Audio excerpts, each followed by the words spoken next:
Get up and get out. Get out. Get out. I have a question for you. Say Christ is Lord. Say Christ is Lord. Say it. You say Christ is Lord. Get out. Get out. Christ is Lord.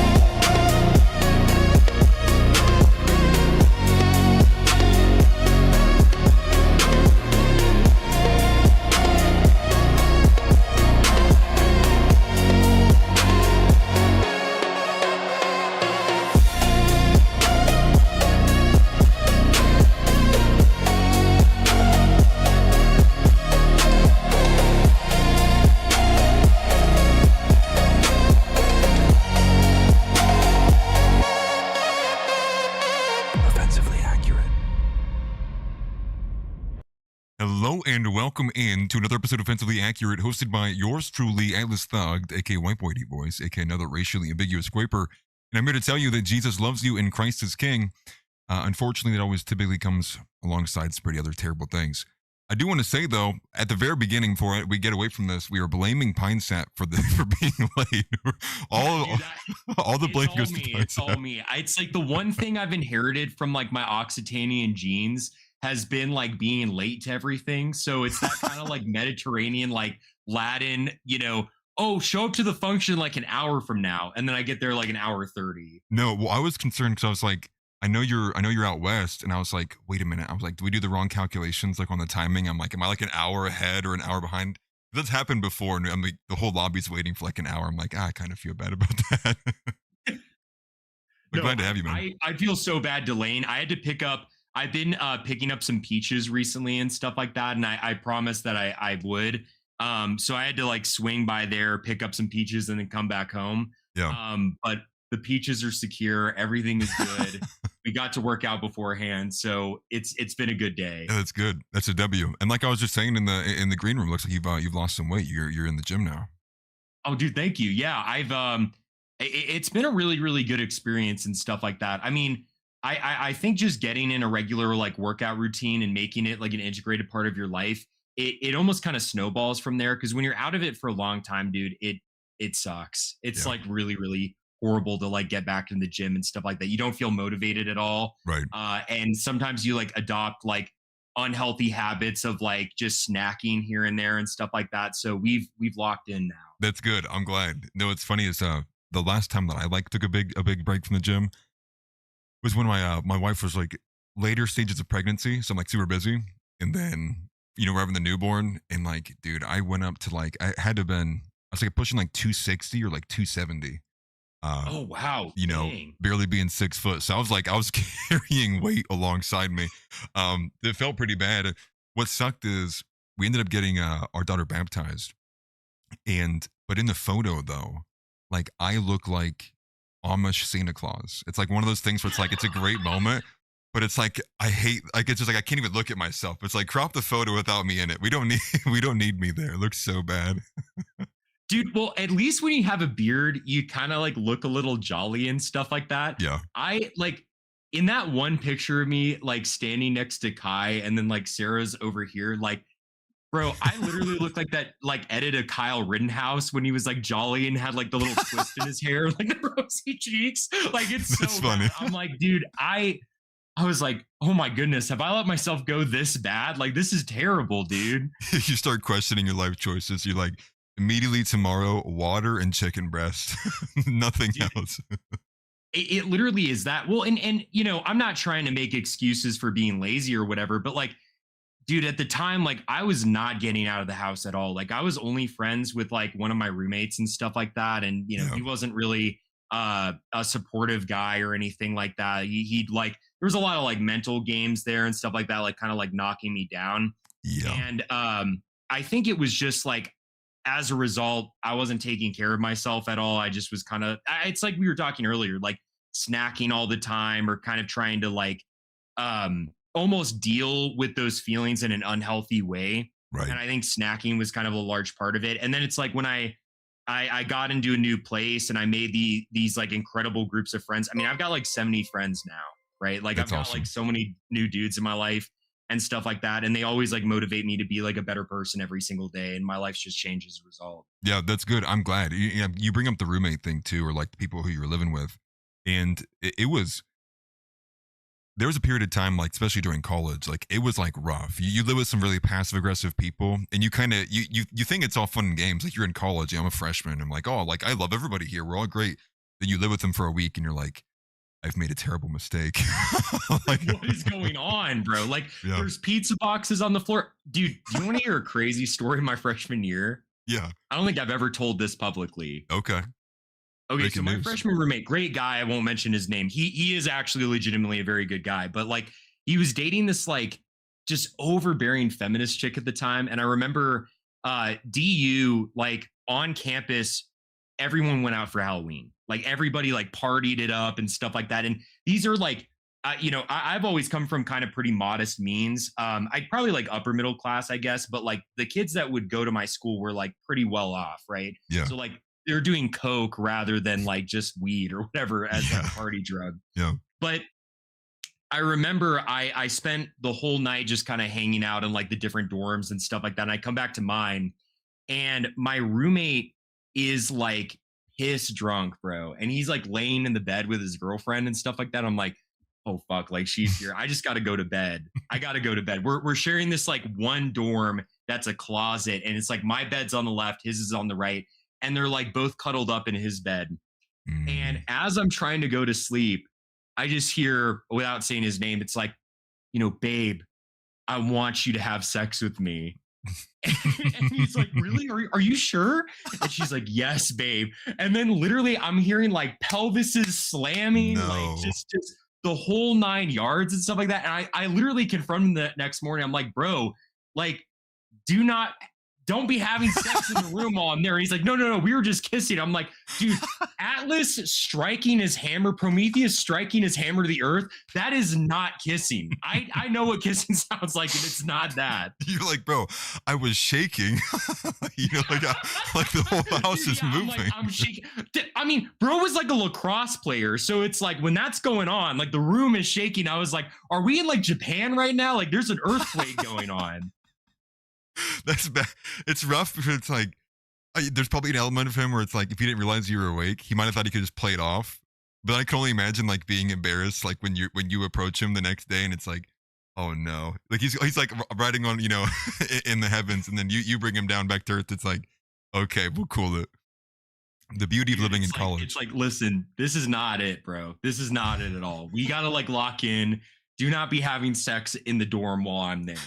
Outside of it, well, don't be having sex at all. That's gross. But it's like, if you're going to, just not while I'm there. Okay? Yeah, that's like the bare minimum. It's like at least don't do it with him when I'm present. And like I get he was drunk or whatever, but it's like, okay, but like basic human decency, like right. Spare a homie that sound, right? Spare a homie that sound, dude. Yeah.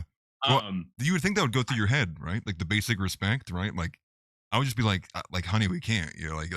Like bro's right there.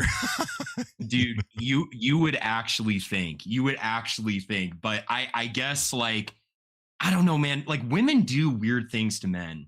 You know what I mean? It's like, true. Guys normally are like very locked in, and they're very like about sort of reason and logic and like point A to point B. Yep. And then the moment they get a bad woman in their life, it's like all that goes out the window. Like they make the most illogical choices and stuff like that.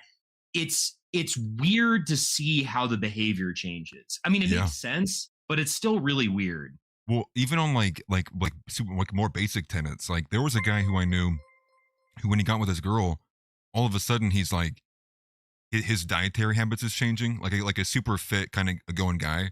But because now the girl wants to go out to here and there, and like she wants snacks, like he just threw everything out the window. Like his whole regimen's just gone, and he's like going with the women. And I think part of that is, it's also a reflection of like how the average guy is actually like very desperate to get female affection. So they're willing to compromise on things much further than like basic, like, oh, maybe we'll do 7:30 to 7. It's like, no, actually, I'm going to change my whole diet, and we'll do whatever you want, and I'll just be right there at your side. It's like, that's a little sad to me. Like, let's not go all the way like that. Dude, that's super sad. Well, and then all the time too, like I find those women then blame the guy for the sudden lifestyle change. Like Yeah. you don't work out anymore. It's like you're dragging my ass around all these different places and stuff like that. It's like, of Yeah. course he doesn't work out. It's like you're the missing link. Yeah, right. And they can't recognize it. Well, it's the same way. I mean, even when you get a bit older too, it kind of flip flops because then you get the if you just not enough money, it's like, honey, you're not working enough. Then you start working like 60, 70 hours. Then you get the honey, you're never around. And it's like, woman, you have to pick. It's like, do you want the money or do you want me to be here? It's like, you can't have both at the same time, you know? And so it's just, it is a struggle because I think that a lot of guys also then fall into the trap of like wanting to, like feeling the need to logically explain something to a woman. It's like they don't want that. They don't want to. They hate that. They don't want logic. They don't want you to explain the logic. They just want you to say yes, sir, or no, sir, or I'm sorry. And then you can just go back to do what you're doing. As long as you can just play the little mind game and word games, you'll go pretty far. It's so true, dude. Like, I mean, you kind of have to interact with them in a way where you're thinking emotional wise. You're almost thinking like a teenager rather than man brain, where it's like very practical, very utilitarian. We're gonna like cross that bridge, and this is like point A to point B, rather Yeah. than they're more abstract and emotional. And I think like a guy needs that in his life a little bit, you know, Yeah. like there is a level, it's kind of like art or music, right? It's like you do need a little bit of that kind of affect in your life, but too much of it just makes you like effeminate and kind of gay. Yeah, true. It's so real. Yeah, I think the best advice, whoever started this, I know it's thrown around a lot of time now, but the quicker as a man, you just treat a woman as the same way you would a child, like in terms of their capacities. And women hate saying that, but it is a good advice for men. It's like the easier your life will be. And I think there is part of that where like a lot of guys put a level of like responsibility or like expectation. And I know there should be obviously expectations, but I guess in that same realm we have to be practical and understand like the problem that modernism has done to females and feminism. And so it's like, yes, there should be expectations, but also there's only so much you can do in the time you've allotted in the current timeline. So there's a little bit of playing ball you have to do, meet them where they are, if you will. Absolutely. Absolutely. Yeah, I think if you know how to operate in that way and you treat a woman like a woman, not like a man, your life is way better as a result. true. Too many guys, I mean, it's that Sam Hyde quip, right? Where it's like, you want an autistic man. You do not want a woman, right? Like you're expecting her to talk about like Hearts of Iron 4 and the like Kaiserreich mod or whatever. Yeah. Dude, she's not at that level, okay? Like, just Yeah. keep it down to like basics. But I will say, and I don't know, maybe guys might say this is like, you know, enjoying women too much or what have you.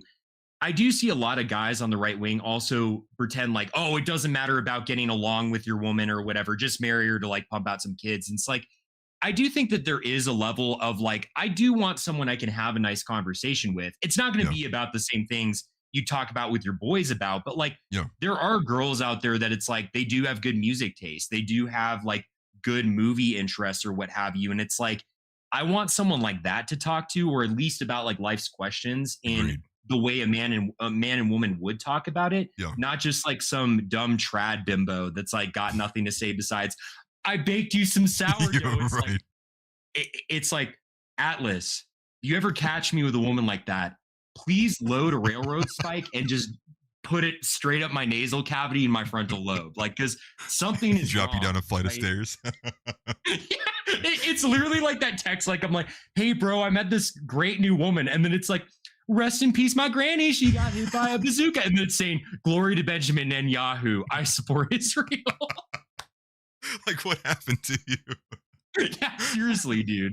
No, but Seriously. you're spot on there. I mean, like, I guess for me being a married man, maybe one of the few, I guess, in today's day and age, this is wholeheartedly true. It goes in the concept too of like, there are obviously like short term things that you would want to be looking at, but it's also in the long term. Like, you're going to be spending, well, I will, and I'm sure, hopefully for many of you, will be spending like the majority of the rest of your lives with this woman.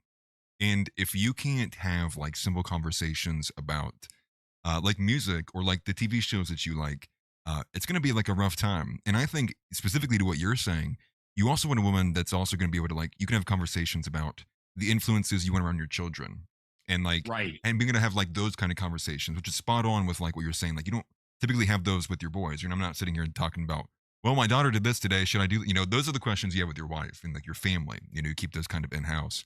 And if all you get is like, I baked you banana bread, it's like, nice. What are we gonna do about this? I don't know.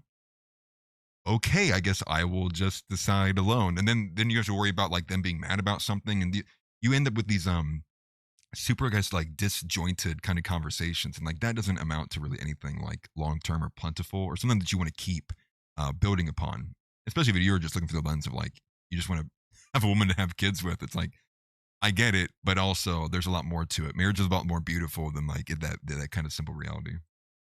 Dude, I completely agree. And at that point, I think what you see in sort of the reaction to modernism you were talking about, or the reaction to modernism, is with this whole like trad online movement, you get a lot of people that just want to play house Yeah. and they don't have like a realistic relationship. It's not something that's like actually functional. It's like, I don't care. I mean, maybe I'll have my card revoked if I say this.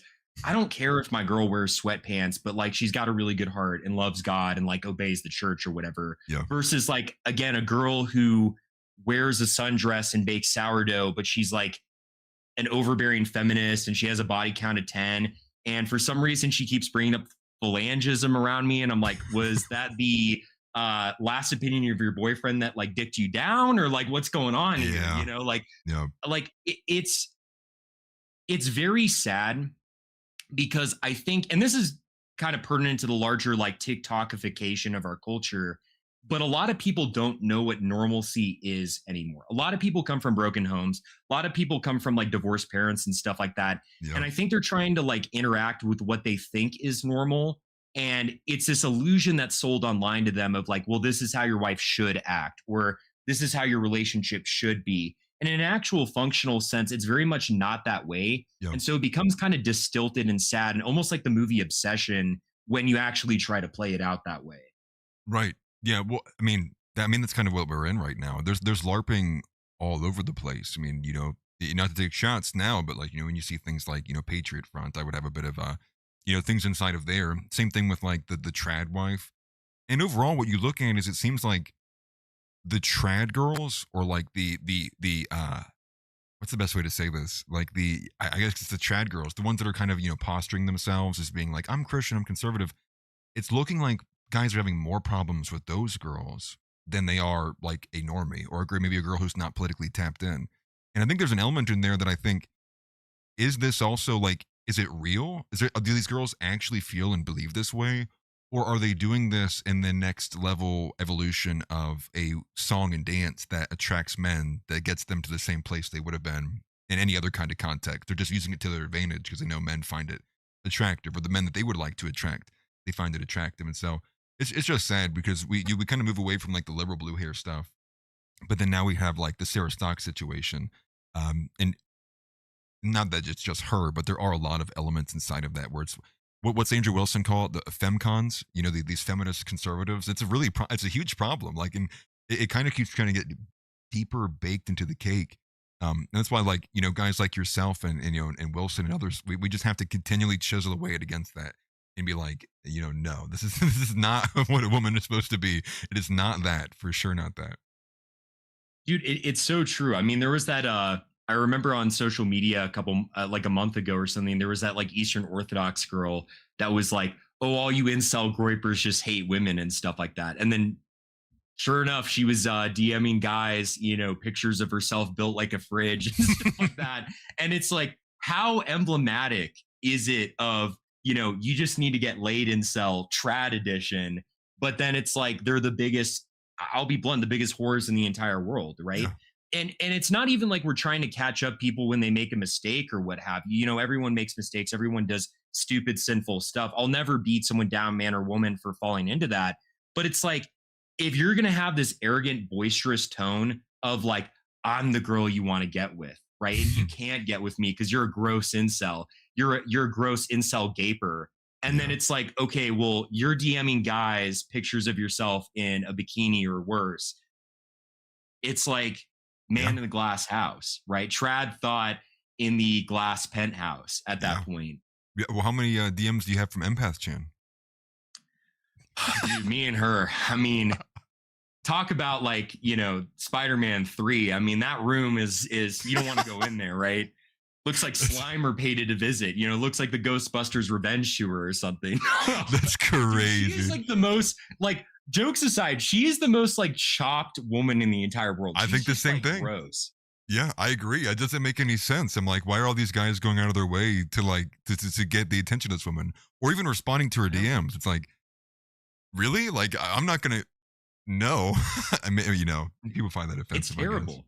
And dude, I mean, look, she's not even black. Like, is it even worth it at that point? You know what I mean? Like, we love our chocolate. I mean, it's like if I'm gonna DM an e-girl, she's got to look like candy. She's gotta look like exactly. Candice, we could hit up what's her name, Ray Valentina. Is that I'm getting the name right? She's dropping the hard R all over the timeline. Bro, listen. If I had a date, we'd make it happen. No, I'm just playing. But no, but on that point, dude, I get it though too. It's like you guys is race mixing that bad? No, but to that point though, you look at like the masculinity element of it, and I think it was actually really showcased really well in the Nick Fuentes his last collab with Fresh and Fit. And what was like really disgusting about the behavior of the woman was not like them going, my body count is 6 million or whatever. It's like it's them, it's like they're like yelling. It's like they're like they're all short, angry Mexican men, and like what in their looks Latinas. But it was like the behavior, and it's like them getting up, they're screaming in people's faces.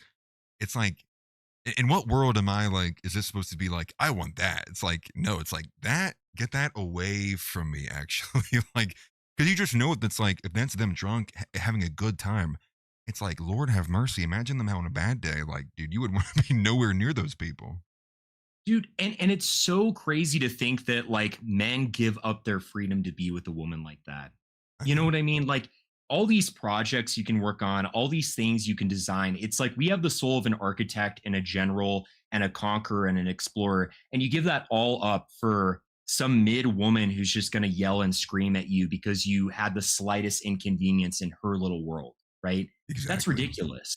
I know. I mean, I'll say this, like, I've met girls who have, had a past before or whatever, or what have you, and they didn't have a social media, and they were very nice and they were very humble about it. And they're like, hey, nice guy comes into my life, so be it. But I got to understand that, like, I did this. Yeah.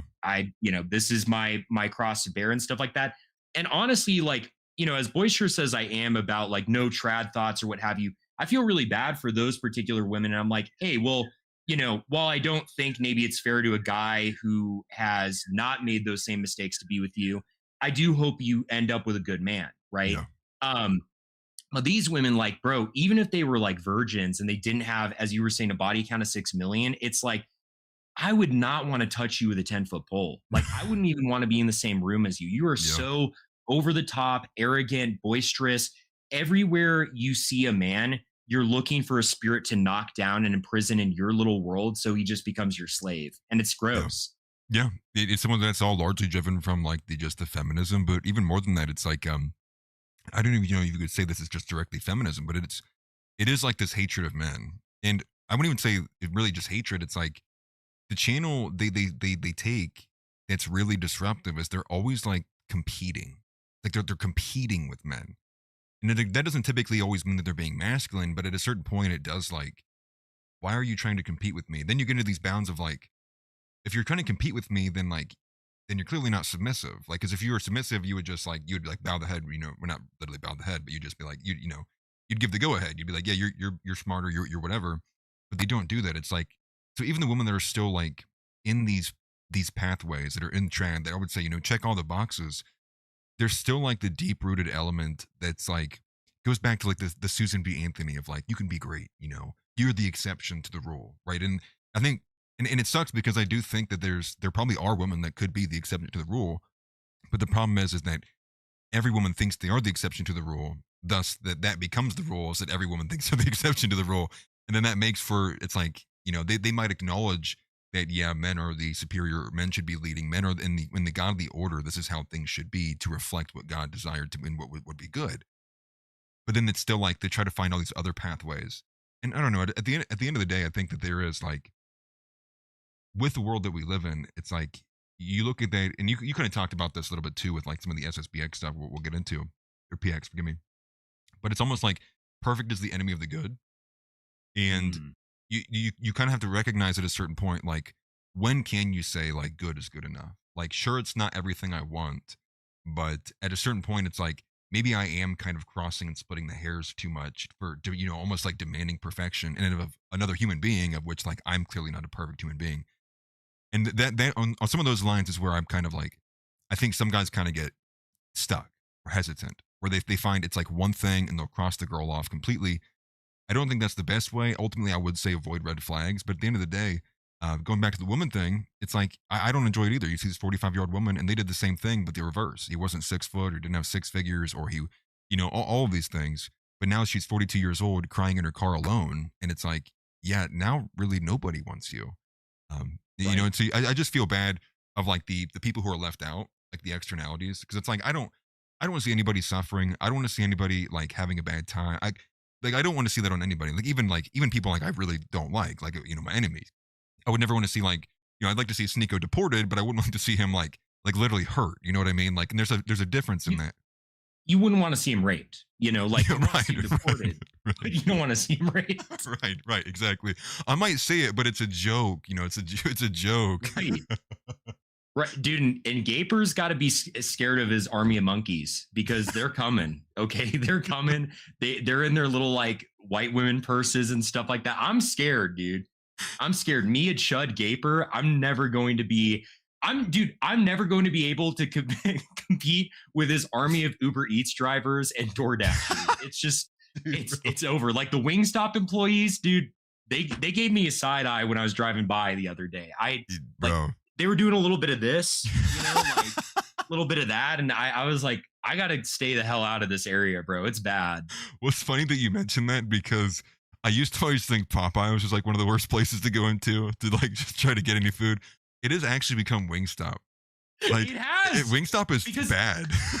it's all the black and Mexican people, bro. It- It's it- all the black and Mexican people. Like in Colorado, if you're like in Denver, it's black people. If you're like anywhere south, it's Mexican people. And Yeah. it's like the same Edgars you went to high school with who their parents are clearly illegal and stuff like that. And, they're like, dude, I'm gonna like be something someday. Like I'm in this drop shipping That's a great program, and accent. shit, man, I just got like a new subwoofer on my car. It sounds great, bro. And it's like, dude, your rice cooker does not sound good. Okay, I'm just gonna tell you that right Yeah. now. You're trying to fit in with the culture. No, this has been great conversation. I guess want to maybe switch gears here and talk about Oh, maybe for sure. maybe the main meat of it, and I guess really I'm really on this, like I'm really the outsider looking in. So like I'm kind of coming from this from a curious position, a very like outsider, like I don't know what's going on. Um, but I guess the one of the because you said you wanted to talk about religion, and I think that kind of timed up with it was like July 1st or July 2nd. And I'm assuming that might have been because of like what was about to happen with what's now occurring with the SSPX. And as far as I understand, I guess I'll do a basic kind of summary of this, is that there has been for, I think since the 60s, since Vatican II essentially, and I'm forgetting the guy's name, it's like Lefebvre. Lefebvre? Archbishop Lefebvre. Yes. And there basically has been this kind of disposition against some of the elements of Vatican II that has led to this society that has kind of had a up and down with like they've been, I guess, excommunicated, but then they reconciled. Now we're back to them being excommunicated. And I think what triggered that though was because the bishops who got excommunicated in the initial onset were aging, and now they were at a point where they needed to ordain more bishops against the wishes of the Pope. I think that was on July 1st or July 6th. I can't remember which day it was that it happened. But then they went forward with it, and now they've incurred even harsher punishment. And that's kind of my understanding of it. And even deeper than that, it seems to be that the SSPX, their disposition against Vatican II is they are much more. They consider themselves to be hardcore, like traditionalists, like hardliners, and I guess maybe radically against any kind of changing of process, because it seems to be that's what some of their biggest angles are. Is they don't like the change of process that occurred to mass. Maybe I did a good enough job, but yeah, if you want to get into that, maybe give some of your takes on there. Absolutely. I mean, I can give a very attempt to sort of give a very quick overview. Essentially, what happened is, the Second Vatican Council changes the Roman Rite into the Novus Ordo Missae, right? The new order of the Mass, right? The Missal of St. Paul VI. And at that point, there's a lot of scandal in the life of the church, not because of the Novus Ordo, right? The council was very clear on retaining always the essentials and the beauty of the Roman Rite. But in many places where the Mass was being celebrated, you had like guitar masses, you had, weird liturgical celebrations that were not, actually promoted by the rubrics, very strange liturgical abuses that just took people out of sort of the reverence and beauty of the Mass. And so Archbishop Lefebvre and a lot of the other figures that followed him saw not only that, but a couple other errors that were permeating in the church, such as people falsely saying that like Dignitatis Humanae, the document on religious liberty, somehow knocked out the social kingship of Christ. The idea that like every government and every society should be Catholic and pay homage to Christ and even preserve that society from error from any non-Catholic elements, right? So he was seeing all these errors occur in the life of the church and was very scandalized by him. So in Switzerland, he founded his own priestly society, the Society of St. Pius X, based on sort of the spirit of St. Pius X, Pope St. Pius X, who was an avid fighter against modernism and a champion of Catholicism. He's one of the most devout men that has ever lived throughout history. Nice. And so initially they're going along pretty well. They have local approval to make this seminary and even celebrate the, Tridentine Rite, the, older form of the Roman Rite. But what becomes immediately sort of a problem is that Archbishop Lefebvre is no longer just speaking about abuses in the life of the church or people using the name of the council to shoehorn in error. He is saying that the Second Vatican Council itself taught heresy and contradicted the perennial teaching of Christ's church. And at that point, St. Paul VI takes great issue and exception. And I don't have the statements right here in front of me, but some of the stuff that Archbishop Lefebvre was saying, like in 1976 and like the early 70s and even the late 70s, was like bonkers. Like it was absolutely insane. Like basically calling the Pope an antichrist, saying that like the church in Rome has like lost all faith. I mean, essentially like what you've probably heard this term online before, what sede vacantes believe. And it's interesting because in the early days of the society, the original pioneers of sede vacantism taught at I believe, oh gosh, I can't remember the gentleman's name off the top of my head, Gerard de Laurier. I believe he taught at the seminary in Acon, if I'm not mistaken. I'd need to look that up again just to confirm, though. Yeah. He was one of the early proponents of sede vacantism.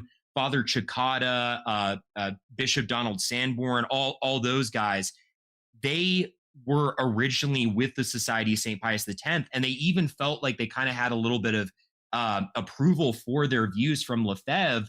But when Lefebvre kind of started to cozy up more to the Vatican under the pontificate of St. John Paul II, he kicked them all out. And at that point, they broke with the society. They said the society was compromised. And a criticism that they did have of the society that ironically we as Catholics would share is they said, look, the church, if you believe that this Pope really is the Pope and you believe that this is still the Church of Christ, then you can't affirm that an entire ecumenical council taught error and has been binding the faithful to error. You can't believe that the Pope is a modernist while still remaining the Pope. And really, I mean, if you go to like Novus Ordo Watch or any of these websites, they have a really good case, not against the church, not against Catholicism, but against the SSPX, because again, their position is completely untenable. It's like, how can the church still be the church if the Pope is basically the Antichrist, right? If the Pope is basically this like crypto-modernist Protestant ecumenist and he's binding all the faithful to error, but I guess we're still going to pray for him in the liturgy, right? So that kind of emerged very early on as a theological contention that these early proponents and pioneers of sede vacantism had with the society. And that's why they broke really at the tail end of the 70s, early 80s. And went off and founded their own groups like the SSPV. I think the CMRI was kind of doing their own thing, so they didn't really emerge out of the SSPX. But I think some of their bishops and priests did, but the SSPV is like directly emergent out of the Society of St. Pius X. So Lefebvre goes on for a while. Relations with the Vatican start to cozy up and stuff like that, especially with Cardinal Ratzinger, who later became Pope Benedict XVI, being the head of the CDF, being the head of basically what essentially is the modern day equivalent of the Inquisition, right? And he is willing to dialogue with the SSPX. He's willing to interact with them. They have really, really good back and forths and, really good dialogues on the council. And in the lead up to 1988, when the initial consecrations of the 4 bishops happen, it seems like there's going to be reconciliation, right? The society is going to get a bishop. The work of Archbishop Lefebvre in terms of preserving the Latin Mass and orthodoxy in the church, but now reconcile with a proper understanding of the church and of Vatican II is going to continue on. And then suddenly Archbishop Lefebvre gets like squeamish and just changes his mind and says, we just need to go do this right now. We need to just ordain a bishop, 4 bishops expressly against the will of the Holy Father. And as a result, he and the bishops and his, I believe, co-consecrator, but I have to check that again, Bishop de Castro Mayer, they're all excommunicated. I believe late sententia, which means automatically. Yeah. And from that point, St. John Paul II says there is a real hunger for the Latin Mass in the life of the church. The Latin Mass was not abrogated because he had a study commission. The Latin Mass is not abrogated by Vatican II. And so the faithful can still willingly celebrate the Latin Mass, but departed from all these weird particular errors that the Society of St. Pius X has in regards to the belief that the church has basically unchurched herself, right? That she's no longer the vessel of divine revelation to the world. And so from there, the Fraternity of St. Peter is founded. In the 90s, the ICKSP, the Institute for Christ the King Sovereign Priest, is founded. In the 2000s, the IBP, the Institute for the Good Shepherd, is founded. All these groups that are fully traditional, fully orthodox, and defend tradition and are in communion with the Pope are all founded. Well, the SSPX continues on with their work and says that the Second Vatican Council did teach error, and that, now we're up to 7 popes. The last 7 popes have all been complicit or participated in modernism. So at that point, what happens after the excommunications, the automatic ones, is relations with the Vatican kind of cozy up, right? They start to kind of cozy up. They really kind of come to a zenith at the height of Pope Benedict XVI's pontificate. But after Pope Benedict XVI basically offers them, I think it was a personal prelature, which is kind of like, you get to have your own bishops, you can go throughout the world, you can basically everything that they want. You just have to accept the Second Vatican Council, and you just have to accept, the fact that St. Paul VI, St. John the 23rd, St. John Paul II, and myself are not modernists destroying the church, and they reject it. They say, no, that's a compromise, actually. That's a complete compromise with modernism and this crypto Protestant spirit, and we can't have that. And so Pope Benedict XVI at that point concludes, he's like, the issue with the Society of St. Pius X is not even celebrating the TLM. We were perfectly fine with that. It's not even about them having these bishops. We're fine with that. It's a doctrinal issue. And it's the fact that they mistrust the presence of the Holy Spirit in the Church of God, steering the church into all orthodoxy, right? Into all true and correct teaching. And so at that point, relations start to sour. Pope Francis extends a lot of charity their way. He granted them permission to give absolution during confession, and I believe witness marriages. He was very, even as I believe it was I think he was the Archbishop of Buenos Aires. I'm sorry, I'm forgetting. You're good. A lot to remember. When he was in Argentina, he had a pretty good relationship with the Society of St. Pius X because he wanted this kind of reconciliation to come about. And they basically use all those events to say, well, we're perfectly fine and we don't even need to reconcile with the Holy See. We're good. This act of mercy, this act of charity to basically be like, hey, let's maybe kind of, come back in, they Yeah. totally abuse it, and they just flat out say, oh, we're good. We're good. We don't even need to come back in. We're as Catholic as rosaries and statues to Mary, right? Yeah. And at that point, we don't need to come back in.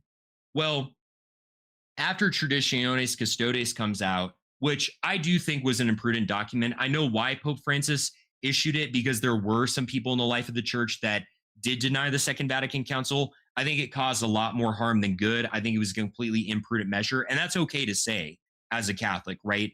As a Catholic, You saying you think it don't was like have too to- harsh? Definitely. Okay. It definitely was. And it did punish the faithful, because to be honest, it's like most of the people who reject the Second Vatican Council aren't attending diocesan Latin masses. They're not attending the Fraternity of St. Peter. It's like they're attending these other, groups like the Society of St. Pius X, or they're just Sede Vacantis. And I think really what happened, to be kind of charitable to Pope Francis, is I don't think he hated the Latin Mass or the people attending it. I think there was a circle of bishops and prelates around him in Rome that were trying to sort of, because you heard about some reports kind of being generated. They were trying to basically convince him that there was like this conspiracy against the church in these Latin Mass communities that were in communion with the church. And it turns out that that was not the case. And I believe I heard a report not so long ago that Pope Francis himself actually kind of regretted issuing TC. And after some dialogue with the Fraternity of St. Peter and a bunch of these other groups, you saw his attitude already kind of start to soften again. And under Pope Leo, I mean, all the bishops of the church, well, not all, but a bunch of bishops and cardinals of the church, and I think even Pope Leo himself has said, like, yeah, this was a mistake. Like, these people were always faithful Catholics. I mean, I'm not trying to sound arrogant, but it's like they're believing in the faith more than like a lot of the Catholics that are just sitting in the pews at your local parish on Sundays, who it's like Greg is on his like second marriage. So he's like not actually married. Yeah. And he's practicing contraception with this woman that he's not even married to, but we're going to punish the young family going to TLM. Like, how does that make any sense? And so I think that TC and its legacy is already being rolled back. And I think that is already underway. And it was even starting to already go underway, even when Pope Francis was still with us. God rest his soul. Yeah. But it's clear that these recent consecrations by the SSPX, they still have these doctrinal issues in trusting the Holy Spirit and trusting that the Holy Spirit would never allow the church to fall into heresy and bind all faithful Catholics to some heretical ecumenical council. And that's why they felt that they needed to consecrate these bishops. It's not a simple act of, we just want to celebrate the TLM and we're trying to be good and faithful Catholics. It's like, oh no, we believe that the past 7 popes are complete modernists. They're basically heretics. Not even basically, they are heretics according to our view. And that the Second Vatican Council is full of these errors that we can never accept, because if we do, we'll get cancer. E. Michael Jones is very retarded on race, and he's very arrogant and stuff like that. Yeah. He's been a complete asshole to Nick, pardon the French, but it's like the stories I've heard of how he's been interacting with them. He is a very scaly guy, but I do remember he went on a really good monologue about the society a long time ago, and it's like they view being in communion with the church like they'll get cancer. Like if they do what the Fraternity of St. Peter or the ICKSP or the IBP, who, by the way, the IBP are all former SSPX, right? Like the guys who founded it are all former SSPX, and they basically agreed to the original, if my history is right, agreed to the original agreement that Archbishop Lefebvre was supposed to sign, right? And they're like, that's great with us. We're totally in communion now. They had a beautiful ordination a couple days ago where if you look at the picture and you see Cardinal Mueller like standing over these men, it's literally like God in the picture is saying, like, these men are the future of my church. Like, these are the priests that will inherit the earth and like be the shepherds of my church, right? You can just feel that. But then when you look at like the SSPX consecrations, I mean, dude, they chose a fucking Disney villain to become one of their bishops. I'm sorry, but like the guy giving the speech on like, there are 2 churches and one is of modernism and one is like Rome eternal or whatever he said. I didn't really care to remember. So they're getting more outspoken then. Yeah. Yeah. Okay. And I've gotten to the point where I'm like, how is this not sede vacantism? Like, if you're just going to be a sede vacantist, come right out and say it, but don't pretend like, oh, we pray for Pope Leo in the mass and, we're totally in communion with him, wink, wink, nudge, nudge. But we also think he's a total modernist. Yeah, that's so. For one, it was just like I didn't even realize that SSPX had been giving birth to even other, I guess maybe smaller groups and societies as well. Absolutely. And I guess maybe the next question I would have here too is, it seems to be though that SSPX is like sizable. At least I don't have a number in front of me, but I think I saw reports talking about it's well over like 500,000 people. I mean, 600,000 and that seems to be around that number. yeah. And I saw that they had almost like it was like 15 or 17 thousand attend at Econ that they're in Switzerland. And so I guess is the concern then it's like, is this problem going to get worse? Is it like a growing problem? Like is SPX like becoming bigger and more, I guess, gaining traction, if you will? In every schism that has ever happened in church history, schism is always a painful act. It is always a painful subject. To give a more recent example of a massive schism that happened, and I don't know the exact numbers, but it was pretty sizable that a lot of the theologians and people at the time commentated on it. When the First Vatican Council happened, which was the council that declared papal infallibility and a bunch of these other dogmas and doctrines of the faith, there was a group called the Old Catholics that split off primarily in, I believe, the Netherlands, Germany, and kind of those upper European countries. Yeah. And a lot of them, surprisingly, if you read their literature and the quotes from one of the most prominent leaders of that group, Ignaz von Dollinger, who never fully went along with them, but was always kind of in this weird middle ground where he still insisted he was Catholic despite being excommunicated, but turned down, I believe he turned down the opportunity to be a bishop with the Old Catholics. He was a very tragic figure. And he has this like dialogue with his, I believe it was his bishop, Archbishop Scheer, where Archbishop Scheer, the council gets done and Archbishop Scheer says, let us now labor for the church. And Dollinger says, yes, for the church of old. And Scheer responds to him, he's like, there is one church and it's always the same subject, past, present, and future. Yeah. Church doesn't change. And Dollinger responds to him, he's like, they've betrayed the faith. They've turned their back on the faith, right? What did we say before? The church has cancer. Yeah. I can't be with the church anymore. Yeah. It's funny how history repeats in that way. And thousands of people went along with that schism. Thousands of people affirmed that papal infallibility was totally contrary to tradition, couldn't be found in tradition, despite the fact that scholarly studies at the time that still hold up impeccably well by like guys like Cardinal Hergenrother and St. John Henry Newman, who recently was proclaimed a doctor of the church, attest to the fact that this is a traditional doctrine of the faith. They didn't care.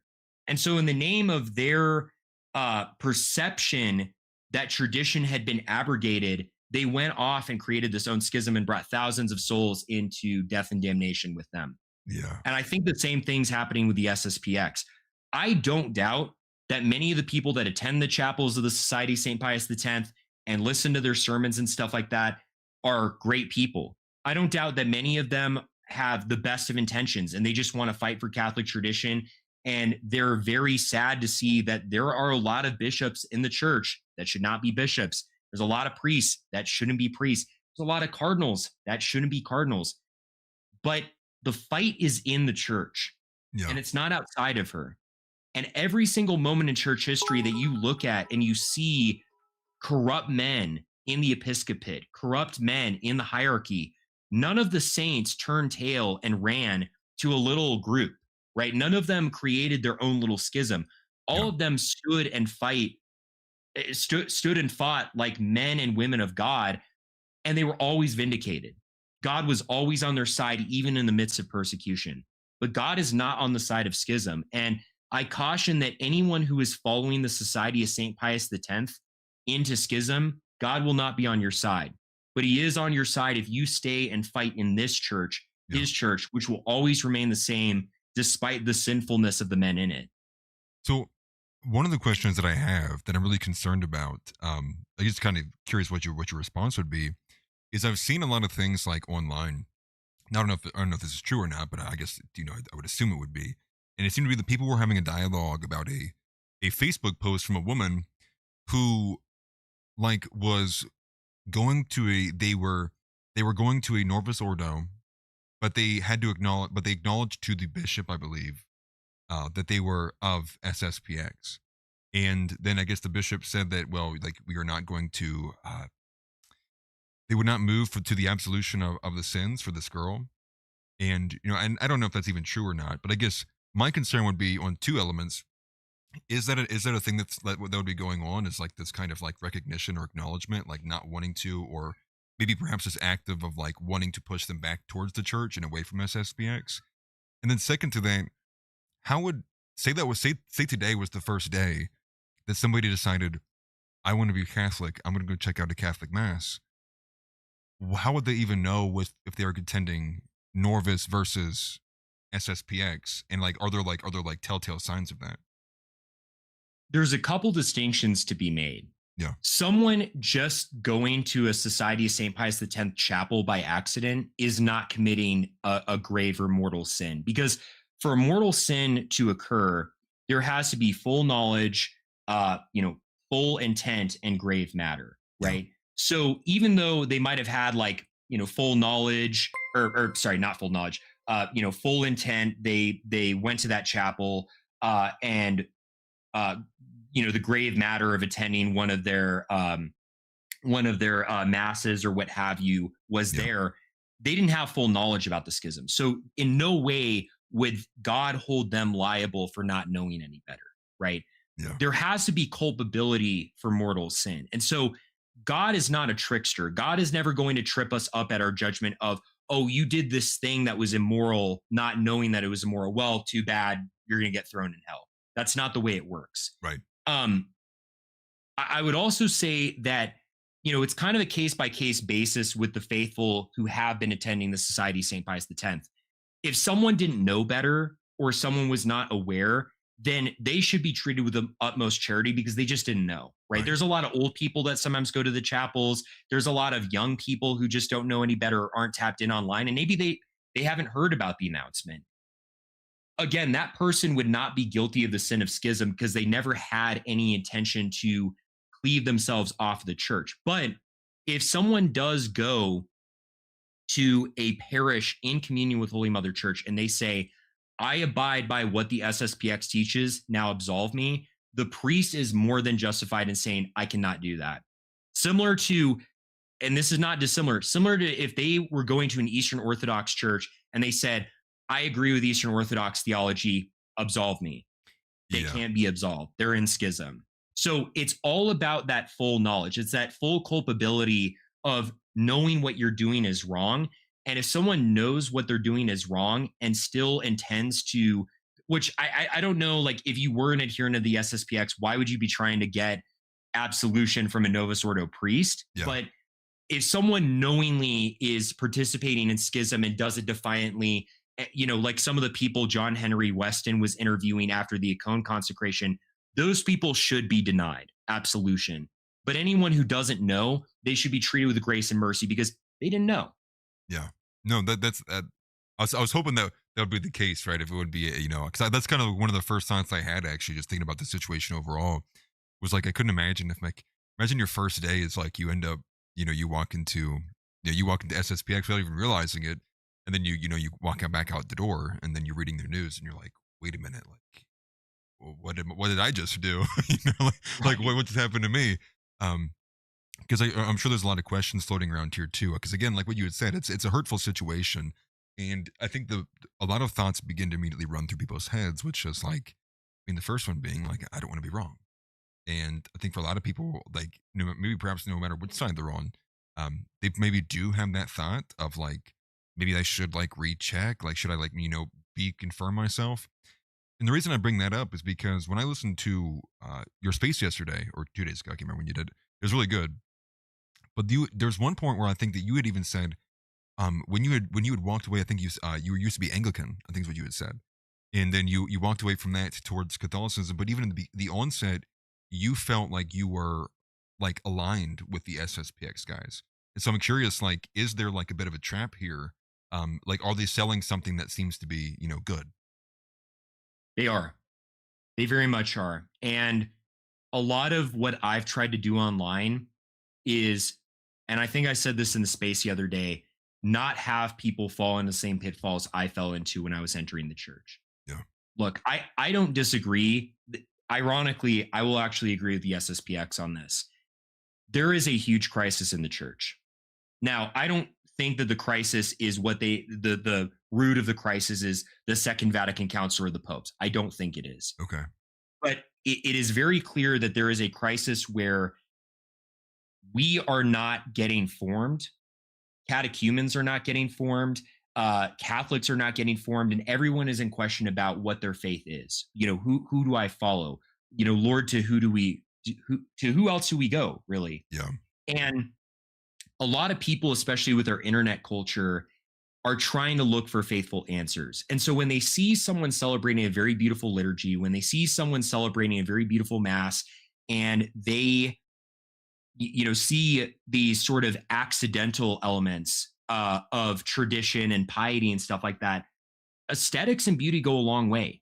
Yeah. And so it makes sense that someone would look at that and say, oh, this is a group I got to be with, right? It just makes sense. They're celebrating beautiful liturgy and stuff like that. Why would I go to my local parish that it's like Susan is doing the readings before mass and stuff like that, or during the liturgy, and you know, it's just kind of funky or what have you.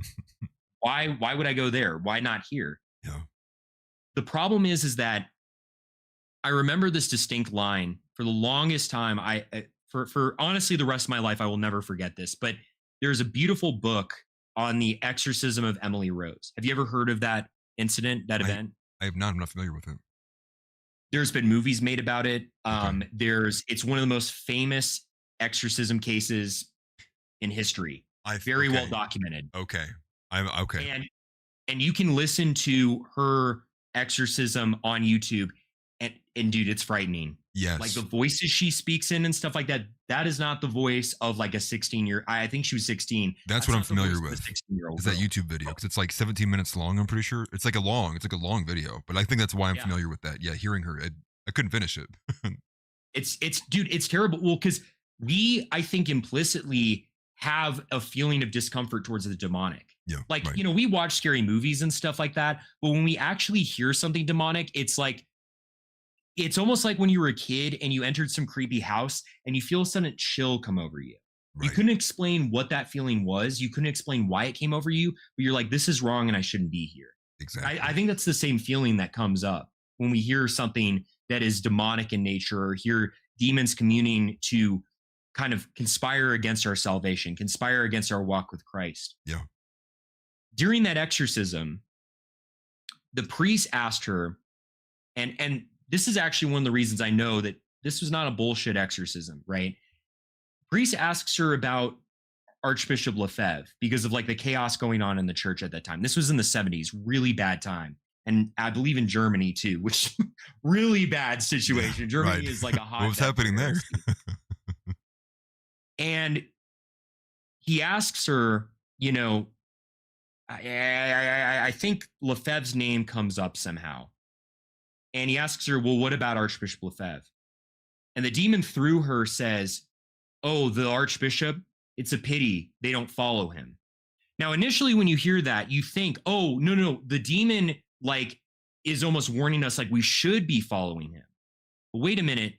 Why would a demon think that it's a pity that Catholics are not following a guy who is, you know, representing, I guess, Catholic piety in that situation, right? Like demons would think it's good that they wouldn't be following him, right? Like it's good, like if the demon said, you know, it's a pity that they are following him, right? It's a pity that some Catholics have followed him and have followed him into his group, his trapping, going to their chapels or what have you.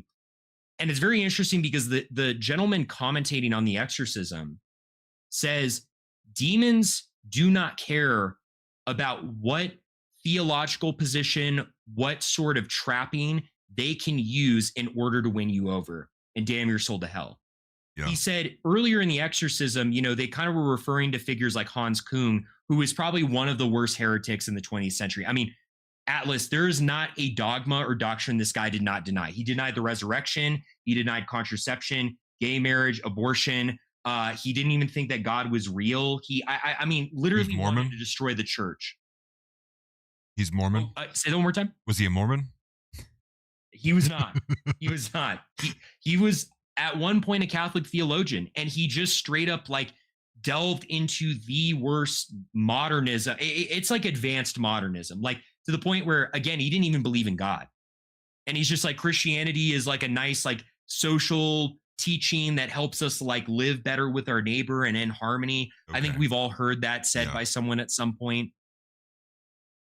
This commentator, this exorcist says, demons will use a guy like him, which is very easy to identify. Most people with a good heart can look at someone like that and say, you're faulty, you're wrong. Yeah.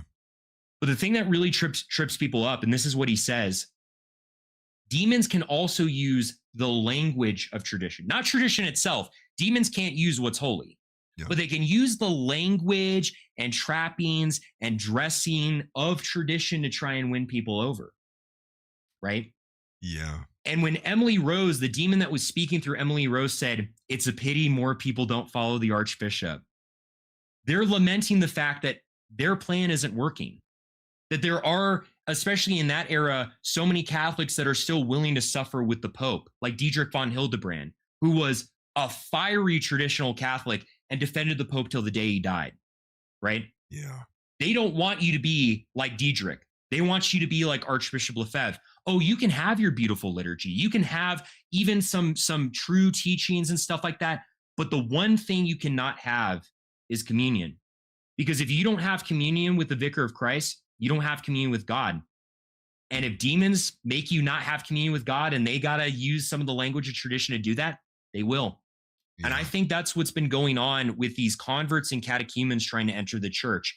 Demons know they can use the scandal that people feel about their local parish or the crisis in the church and say, look, well, here's your tradition. Here's what you want to find. Here's everything that you desire in your heart, right? Right over here. All you have to do is cut yourself off from the Pope. That's all you got to do. Yeah. All you got to do is cut yourself off from the Pope. And it's very interesting because I haven't posted about it yet. A friend sent me actually a very interesting screenshot. Do you know who's very fond of the SSPX? No, but I can think of someone who's gone against Nick and is like one of the worst bulwarks against him. One of the worst people against him. Would it be would it be John? I'm thinking of John Doyle or Captive Dreamer. No. Well, both are a fan of a certain figure that's higher than them. Vance? A certain pervert. Oh my gosh. Bronze Age. Oh, oh my gosh. Okay. Yeah. He's a huge fan of them. Do you know why? Right, because it goes lockstep with his ideology, right? This How spicy can I be on your stream? I won't say any slurs or anything like that. That's not my style. Go for it. Because Jews have the devil as their father, yeah, they can't re-crucify Christ. Christ won. Yeah. Christ resurrected. He conquered death itself. Right. They tried to kill him and they couldn't. The one thing a Jew can attack, though, and they have for 2,000 years, you can read this in E. Michael Jones' work. You can read this in a book called The Plot Against the Church, where they have literally, at one point, even appointed an anti-pope who was Jewish to persecute the church. That's how much they hate the Catholic Church. They can't attack Christ, so they attack his vicar. Because the vicar of Christ is the embodiment of Christ's heavenly kingship, his cosmic kingship on earth. It's not because the Pope is a perfect person. It's not because the Pope is sinless or flawless. He's not. He's a sinner like you and I, right? He can sin even worse than you or I, right? Many have in church history. Right. But his office and his title is protected with a certain divine protection that even as much of a sinner as he can be, he can never break that divine protection. And Jews hate that. They have for 2,000 years. The reason Constant loves a group like the SSPX is, what did we say earlier about demons? They don't care whether they have to use the language of tradition or the language of modernism and liberalism. They will use whatever they can to attack the vicar of Christ because it's an attack on him. Yeah. Well, and so that's why they love that group. And don't get me wrong, there are Jews that complain about the Society of St. Pius X or whatever. It's not an absolutist theory, but it is something where, you know, you'll have some of the Jews be like, oh, they're more anti-Semitic or whatever. You know, I saw Richard Hania kind of complaining about them. yeah. But this deeper, more subversive movement of them, the smarter ones, like Bronze Age Pervert, they know what's the deeper play here. Yeah. And I do think that these men commune with demons. And I do think that they commune with the demonic. And because they do, the demonic has told them, hey, use this language, conservative Catholicism, traditional Catholicism, just without the Pope. Yeah. That's perfectly fine. I guess one of my first thoughts even hearing all of that is I kind of think of, you know, like for Protestantism, for example, I think it's very easily and well known now at this point, like we can determine, we can see, we can pull out all of the like just general subversion, but like the left-wing progressivism that is just like overtaken and obviously subverted the church. When you see things go into that, you know, female pastors omitting entire scripture from Timothy because it's mean to women and stuff like that. But it makes you think in that same vein, perhaps the blind spot here is the right-wing subversion of what Christianity is. And that's kind of what I'm picking up there. If it is being wielded and supported by somebody like Bronze Age Pervert, I think that is something where you look at that is someone who is what's even the word that I would describe with it? You know, a crooked or a corrupted like slot in the right wing. I think when you just look at its overall presence and like what he pushes for, insidious. Yeah, I think perfidious is a word perfidious. we could use. That's good too. Yes. And I think that's the way that some people judge things too. Is you can, especially if you don't know about a topic, one of the easiest ways to even begin to perhaps get your bearings on it is to look at, well, who's for it and who's against it, because you might have a better idea of like who these individuals, like concepts, precepts, and political priors are, that you can begin to get a better idea of what's happening. And just hearing that is kind of like, that is actually, I mean, it makes sense if you from A to B to C, that it actually makes logical sense that you would have this dressed in tradition, because even the devil's quoted scripture, dressing it up in a way that makes it appear it's like, oh no, this is base, this is so base, guys, like come over here, it's like it's really base, you want this. And actually it's just it's another sleight of hand, it's another trick, another wave in the face, a curtain, if you will, and ultimately pulling you into being not in communion. And I guess that's where they are right now, right? I guess now with the schism, they're now formally no longer in communion now at this point. They're no longer in communion. And it is a very sad thing. You know, someone in chat was saying, oh, you're calling all SSPX people demons. No, that's a misunderstanding of what I'm saying. I'm saying that for as much good as those people intend, it breaks our hearts to see them being misled because they are so close to the truth. It's all the more heartbreaking. Like, for instance, with the German bishops, all the German bishops doing what they're doing, they're all going to hell.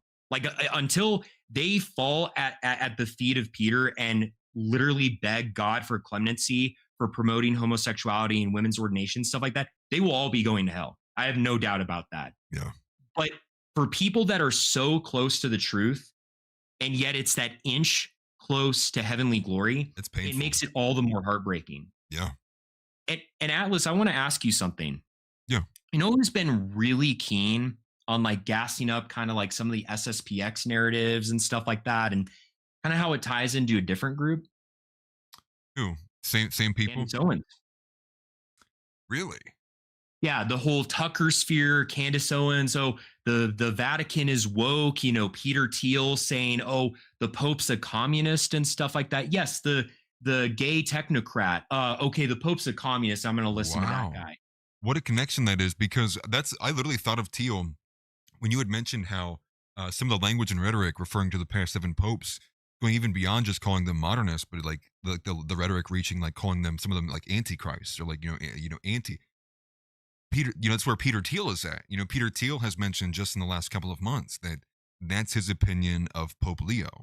And I guess his reasoning for it maybe resolved less around the SSPX. I guess Thiel's reasoning for that was any pope who would, what did he call him? It's something Luddite. but he basically made the claim that like because the Pope is so outwardly against the development of technology, because I think the Pope did give a statement on AI with Anthropic, I think, if I remember correctly, and that's when Teal took the chance to call it, well, they're the Antichrist, because anybody who would be against the advancement of technology, whatever, must be the Antichrist. I'm sure he had more reasoning than that, but that lines up because Candace Owens and Tucker Carlson are in the same pro-JD Vance crowd, along with all the other mid-tier people who were in the BAP sphere who are also pushing for JD Vance, who are pushing all the Trump slop. It's it's good enough, the pro GOP. That's a very curious connection to see all of there. I guess, what do you make of it then? Before I get into that, it's another connection. Go ahead. What trip did a lot of them take recently? To what country? I'm thinking you're in Argentina. Remember, it was all over Candace's social media. This is such a Christian country. It wasn't France. It was a European country, wasn't it? On the eastern side, European country on the eastern side. Very big one in a war right now. Russia. Yeah, Russia. And why is it that you're Eastern so right. Orthodox? Okay, my bad. Yeah, Eastern Orthodoxy, which surprisingly, a lot of the Eastern Orthodox accounts and media and Russian Orthodox stuff always seems to, that's right, attack the Pope, say he's woke, say don't be Catholic, go Eastern Orthodox, trad Russia, we're the bulwark against the great Satan and stuff like that. And also Alexander Dugin, who loves to participate in rituals commemorating Aleister Crowley, and talks about how white people are the cause of liberalism and all this stuff, and the white race is basically illegitimate, but he'll never attack Jews, right? Yeah, never attack Jews ever, right? And Curtis Yarvin too is converting to Eastern Orthodoxy as well, and says that's the true holdout for tradition. Curtis Yarvin is? He is. I did not know that. Yeah. This is, I know it sounds schizophrenic, but this is a coordinated attempt.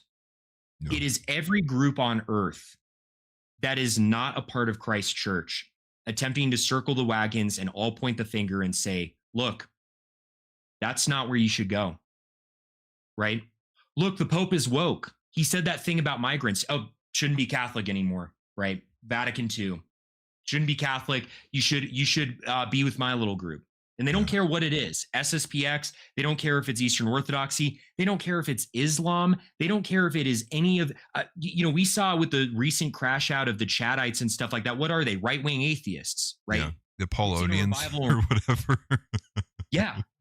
But what's funny is that tradition goes back quite a ways. Alain de Bonist, and he founded that group. I think they're called like Grece or whatever. It's like GRECE. And, he was a proponent of paganism amongst the European right and stuff like that. Yeah. And a lot of these people promote reading Nietzsche and Evola and all these people. I know it seems schizophrenic, but if we don't see the deeper spiritual trend within here, the deeper demonic influence, the deeper demonic force that is willing to use esotericism, some, not all, but some dressings of Catholic piety, Eastern Orthodoxy, Protestantism, it doesn't matter what it is. If they can get you to not be Catholic, if they can get you to separate yourself from the body of Christ, they will do anything they can, whether it is left-wing language or right-wing language, to do that. That's just kind of wild, because now I'm going to have to be monitoring. I'm going to need to be monitoring to this. I've been monitoring the overall political side of the aisle push between Tucker and Candace and Joe Kent and David Sachs, the PayPal mafia, all of them. I didn't even realize that there was also I didn't realize they were making all the same push. I knew that there was they had made the pro-Russian push. I couldn't remember if it was Candace or not, because you said the European, or they traveled recently. I thought of the Candace and Nick being in Rome at the same time. That was the first thought that went into my head. But we know that this has been a thing going on. I mean, even Nick talks about how we really don't even know what Tucker's agenda is, in terms of these foreign connections, these foreign state sponsors that seem to be rife inside of that network. But to be able to connect Teal to this kind of into the SSPX, I think it does it does show some insight there. Like if, working along with this theory, if that is the case, they are like clearly like rallying themselves around a very specific front that is like pro. It's like it's exactly what you're talking about. It's like it's pro Christianity, so long as it stops like right here. Yes. And like it, then again, it's like it's the same thing in terms of politics, where they're also these base right wingers, but it stops at the Jew. It's like we don't talk about that here. The same way I can see that Absolutely. happening there too. That's kind of wild that it seems to be the same strategy in both elements, but it also makes sense because if the Rockbridge network is everything it's chalked up to be, they probably are having these private conversations about this. And who even knows where Tucker and everyone else is going to take it? Because Tucker has been overtly religious, talking about all of these things. Although it's like it doesn't seem to have a pro position. It's just like reactionary to like everything that's being told to him. So it kind of leaves open the door for him to, if he ever does make a statement, people kind of have that build up in their minds, like, oh yeah, Tucker's like really Christian. He's really religious. So when Tucker says it, they're like, oh yeah, okay, we'll go along with this. That seems to make sense. But really, it's like, what does Tucker even believe? Actually, it's like, to borrow a phrase, actually, and it is kind of curious. And this whole kind of this web that then connects. It connects the political realm to also the fact that there's an obvious Jewish element to this too. To then also the subversion of the church, and it's just this cycle. It's like that cycle where they all kind of hold hands with each other. It's all kind of turning of the wheel, and it does seem to be all in the same vein of subverting your country and taking people away from Christianity. And it's just depressing because how many people are falling for it? I think that's actually, when you look around, there's a lot of people who are pushing, Tucker points, pushing Candace Owens points, and yeah, and even in that same vein too. Not to go off on a tangent here, but the same way that you're even saying like that this is you that you think that you're even kind of like preambling here, going like I know it sounds schizophrenic, but I also think that this people who are in these spaces though with like Tucker and Candace and Teal and the Babsphere, the people who followed them, they're also like I'm sure you've talked to some of them or you've had interactions with them, probably not good ones. They're also schizophrenic. It's like it's the same vein of like with Islam. It's like there's a Jew behind every rock. That's kind of how they treat things. And I think you're completely Right. correct when you were talking about the way that they were kind of scouring for like modernity among all the popes. They're like nothing was good enough. It's the same vein of like no one, because it's kind of gone to the mainstream. It's like nobody can go back to center and kind of grasp and get their bearings. And they do follow along this path of every time they see something, they're like, instead of looking at it for what it is, their thought process goes to, how is the Jew winning against me with this? It's like, that is a warped mindset. It's not like it's bad in of itself, but I do think it's harmful and it breeds paranoia and schizophrenia. And then I think when you say something along the lines of what you say, then they now using that framing are like, oh no, you're the Jew, like you're the one who's Right. like trying to gain. And it's just crazy like how this works because it does turn into being like a lot of these psychological mechanisms meant to use tradition and other things against people. Uh, it's just sad. It's kind of depressing because I guess I'll ask you this then. How do you prevent against it? What's the best way to stop some of this? What's the best way to kind of permeate through there and say, hey, no, like this is not actually the reality. Here's what we should be doing. The solution has never been a political solution, and it's never been violence, and it's never been giving our hearts over to cynicism or nihilism. The solution has always been the same that it's been for 2,000 years, and it's been prayer. It's been a spiritual solution. Yeah. And prayer is not contradictory to action, quite the opposite. St. Bernard of Clairvaux, he says, Martha and Mary are sisters like prayer and action are. Yeah. But, when Saint Stephen, the first martyr, was willing to stand before all of the Jews and say, Jesus Christ is Lord, and I'm willing to die on that truth, he was killed for his trouble. Yeah. And immediately when he was killed, he said, Lord, do not hold this sin against them. And his spirit was sent up to God, and God was with him. The hardest truth that we have to grasp is that understanding what's really going on means we will be martyrs. I'm not excited for what's coming. I do think we will start to be killed. I really do think that whether it's this trad collusion with Russia and the Eastern Orthodox world and these dissident groups, or it's this holdout of kind of the left wing world order that was created, especially during like the 60s and stuff like that. Yeah. Between those two poles, people who trust in God and trust in his church will be killed and will be martyred for their trouble. But what we have that they do not have is a life hereafter. We have a life in Christ. No matter what kind of sinner we are, no matter how depraved we are, or what struggles we endure, or how the weight of the world bears on our shoulders, like Atlas. Yeah. It's so funny that I'm talking to someone named Atlas, and, Right. and the weight of the world holds on our shoulders just like him. Right. We have Christ. If we have Christ, we have everything. If we don't have him, we don't have anything. And a lot of people get into geopolitics and they try to make it this secular thing. You know, you see this with someone like Richard Spencer, and no insult towards him. I actually like his work a lot, but like Basil, who they try to make it a secular thing. Oh, it's just moneyed interest, or it's just this, you know, polarity within the world of just people having their own viewpoints or whatever. Monies and networks. Monies and networks and just people wanting power. It's not as simple as that. There is a deeper play here, and it's spiritual. It's been spiritual for 2,000 years in the movements and cycles of history. And if you aren't able to see that element, you will be swept up in the deep. You will be swept up with one of these weird groups thinking that you're resisting the tide and the onslaught that's coming on. Yeah. It's very sad because, you know, I don't think the Antichrist has been born yet, but seeing the amount of people that have been misled and seeing the amount of people that have been led into these weird directions, these weird philosophies and political ideologies, I really think it's going to be bad when he does come, because it's been very little effort devoted towards misleading people.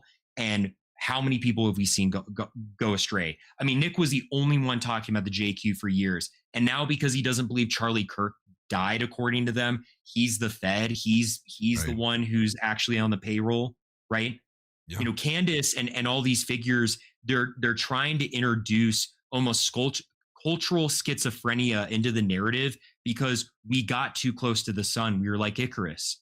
Yeah. The conclusion people had to make is, why are Jews doing this to us?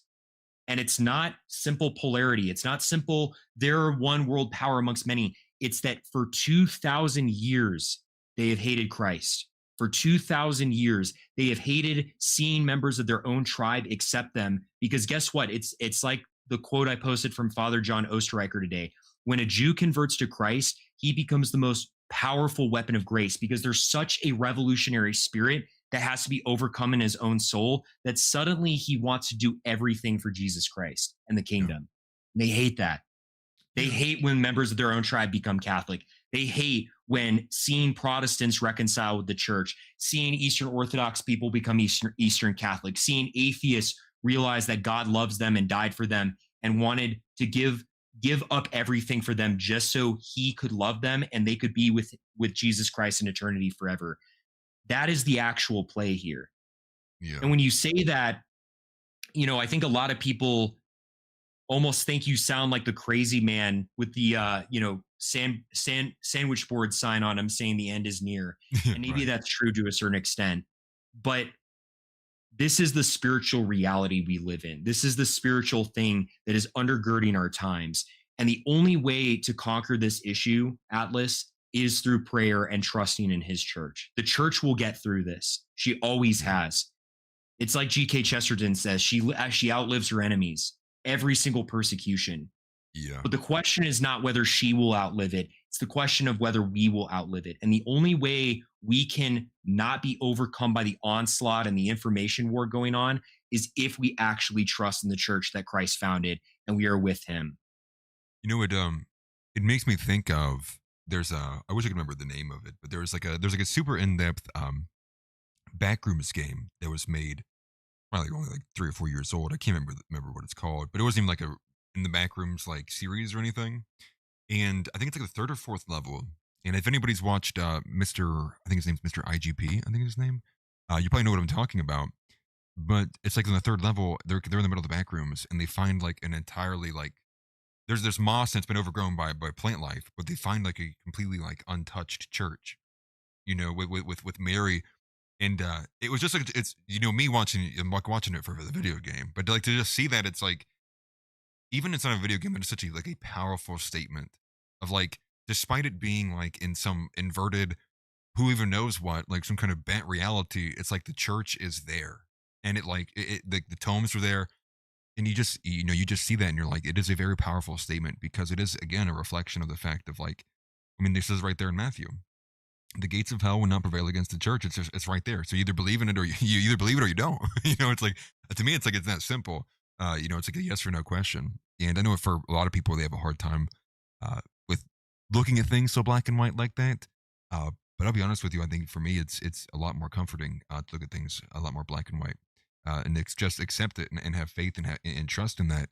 And it does harken back to what you were saying too, with like being a martyr, expecting that. And I think in some ways, I think that happens even in terms of without even maybe you don't even have to die. I think you can be martyred for your reputation, your character. There's a lot of ways I think in this like in this new kind of day and age that it could happen to you before you even leave the earth in terms of like what might be taken from you. Kind of think of like also Job too, of like maybe pushing people to the absolute limits of like like how much more am I expected to take, like and getting people into that mindset where they're questioning and they're so hurt and vulnerable, they're willing to like reach out to something if it makes sense, even ever so slightly, even if it maybe comes with a flawed perspective or a blurry vision, because they're going through a lot. But again, you're spot on. Like you put Jesus wins in the end, and it's like what could be more comforting than that? Think about the disciples too. That's one thing I always think about as well. You think about every single one of the disciples, I think except for one. Uh, they did not have fun ends, to their lives, No. right? And I think that's one of the arguments that even Mel Gibson uses too when he talks about just like the impact it has, because you look at that and you go, not only that were they martyred, it was like they all were like by themselves. They all had separated from the initial group. They had all taken upon like their own kind of regions. They were going to go seek out their own kind of missions, the side quests, if you will. And each of them kind of alone they're either strung upside down or they're stabbed with a spear or they're drugged by a chariot, I think in one case. And you look at that and you go, that is powerful. And I ask myself all the time, like, am I that? And I think there's an element too. It's like I think it's really hard to even be at the level of the disciple, because the disciples actually were around Jesus. Like it's their ability to believe is so much stronger based on their time spent and the presence they were around. Whereas like you kind of question yourself, like, do I have that in me? Like, do I have that? Do I have that conviction inside of me that I could stand against and trust what I know, trust what I believe, trust in the church, trust in Jesus, that I can be what they want me to be. And I try to hold that deep to my heart too, because I think that's not even in an offensive way, but also in a defensive way. Because especially as you get older too, these are the things you want to keep muscle memory for. Because I also think about people who are older in this day and age too, who perhaps get the wool pulled over their eyes, and maybe it's by proxy of the fact that they have just gotten older. They're more keen to believing in false things as well. And I can see perhaps maybe they're being older people falling into the SSPX because of that, right? Going, yeah, it was better back in the day, and it's like, but they don't have all the faculties there, so it's like they're getting played upon their own vulnerabilities and such too. But no, this has been great, man. I know we didn't get a chance to go very long, so I wanted to turn it back to you in case you had anything else you wanted to like really talk about to bring up before we go to like the super chats.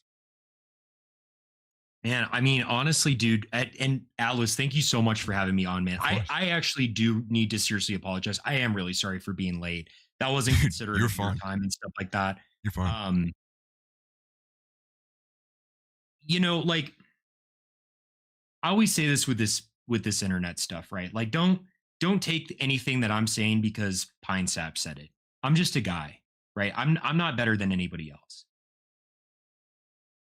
I really just at the end of the day, like beneath all the internet stuff, beneath all the content and memes and AI stuff, all the noise that's generated online, whether it's over politics or even kind of in the more theological sphere, what have you, it's like I just want people to know that Christ loves them and that Christ wants them there with him. Yeah. And I mean, in a very paternalistic way, I'm just really scared for a lot of people. It's like every single day I wake up, I almost suffer because it's like, I just want a lot of people to know that like God is there for them and that God loves them. And it's like all the suffering in their life and everything that they're going through, it's like, he is your solution. He is your key. It's not that when you accept him tomorrow, you're going to be without suffering or life's troubles. That would be a total lie. it's not even that for the rest of your life you will be without troubles, but it's that this is ultimately at the end of the day, at the end of the finality of it all, almost like in that analogy of the back rooms that you were using. Yeah. We live in this back rooms of life. Everything is a dark corner. Everything is a dead end. Everything is a scary, decrepit place. And the only thing that has any comfort is him. And you can find him in the church, and you can find him in the Eucharist, that blood and flesh that he shed on Calvary so that you could be united in him and he could be united in you. Yeah. And I just want people to know that, man. I really almost get angry at myself because it's like, I know I have this platform and I'm this personality or what have you, but it's like that just takes away from the focus. It's like the focus is God.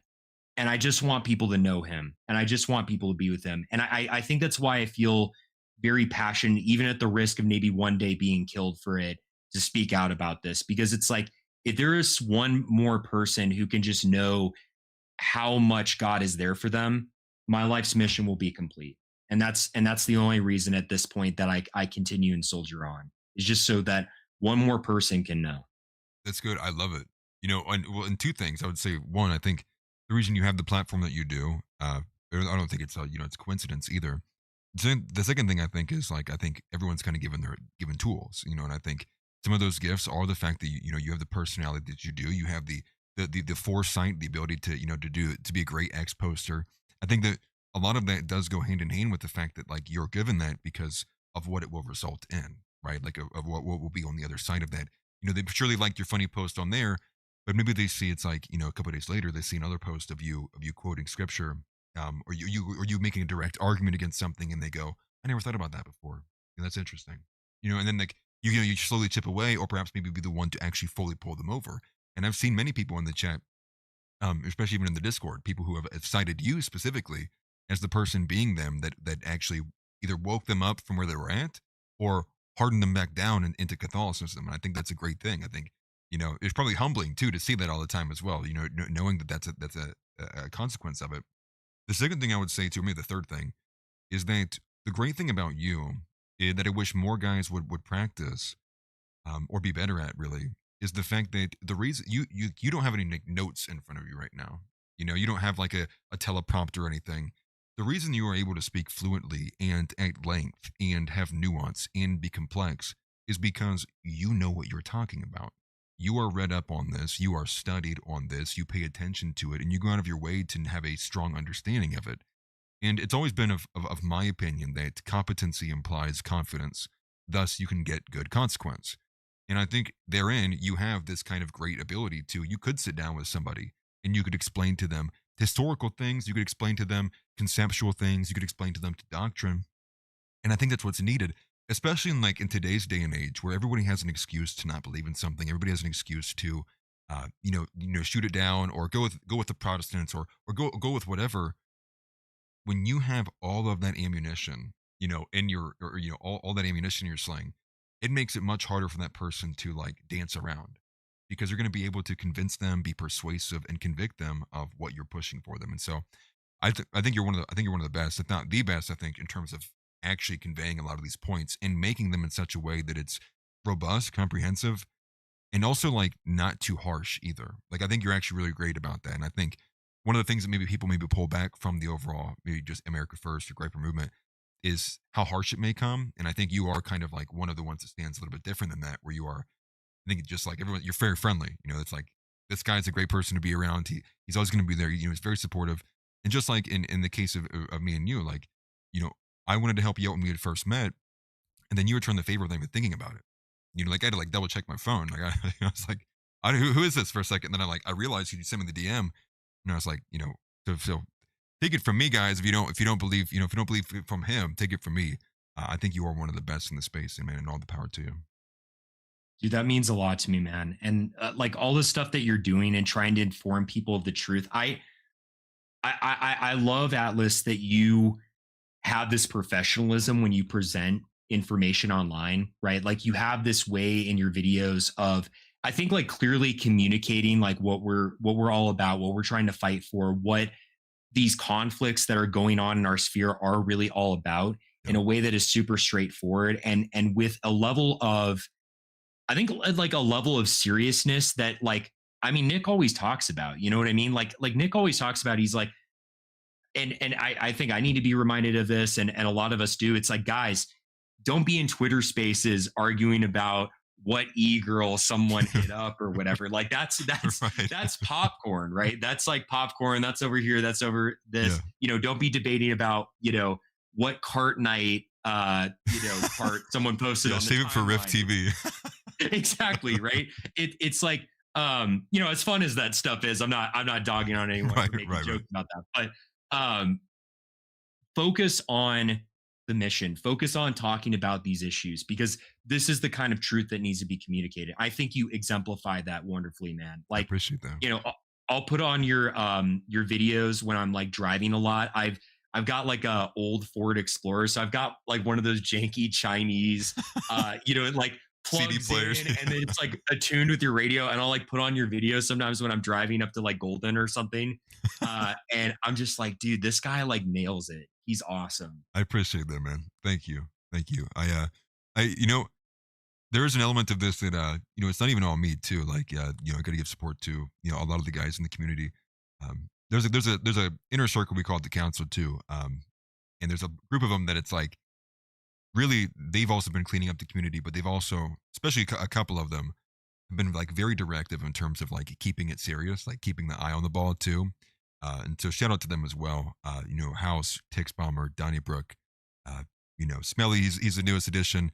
But we also have like Splenda, who's, you know, he's a lot more busy nowadays, but Splenda, I'll give credit to him. He gave me one of the best arguments for Catholicism, inside of the example when Philip meets the Ethiopian on the road. You know, talking about the scripture. I wish I could recall which book that came from directly, but I thought it was a great like, kind of like insight into like, oh yeah, like there's literally an example right here of this Ethiopian going, I have the Bible, but like someone's got to teach me. You know, like it's just right there. It's like hand in hand with what the argument was, and so, you know, all around, that's what I kind of want to keep building, is actually getting a good community.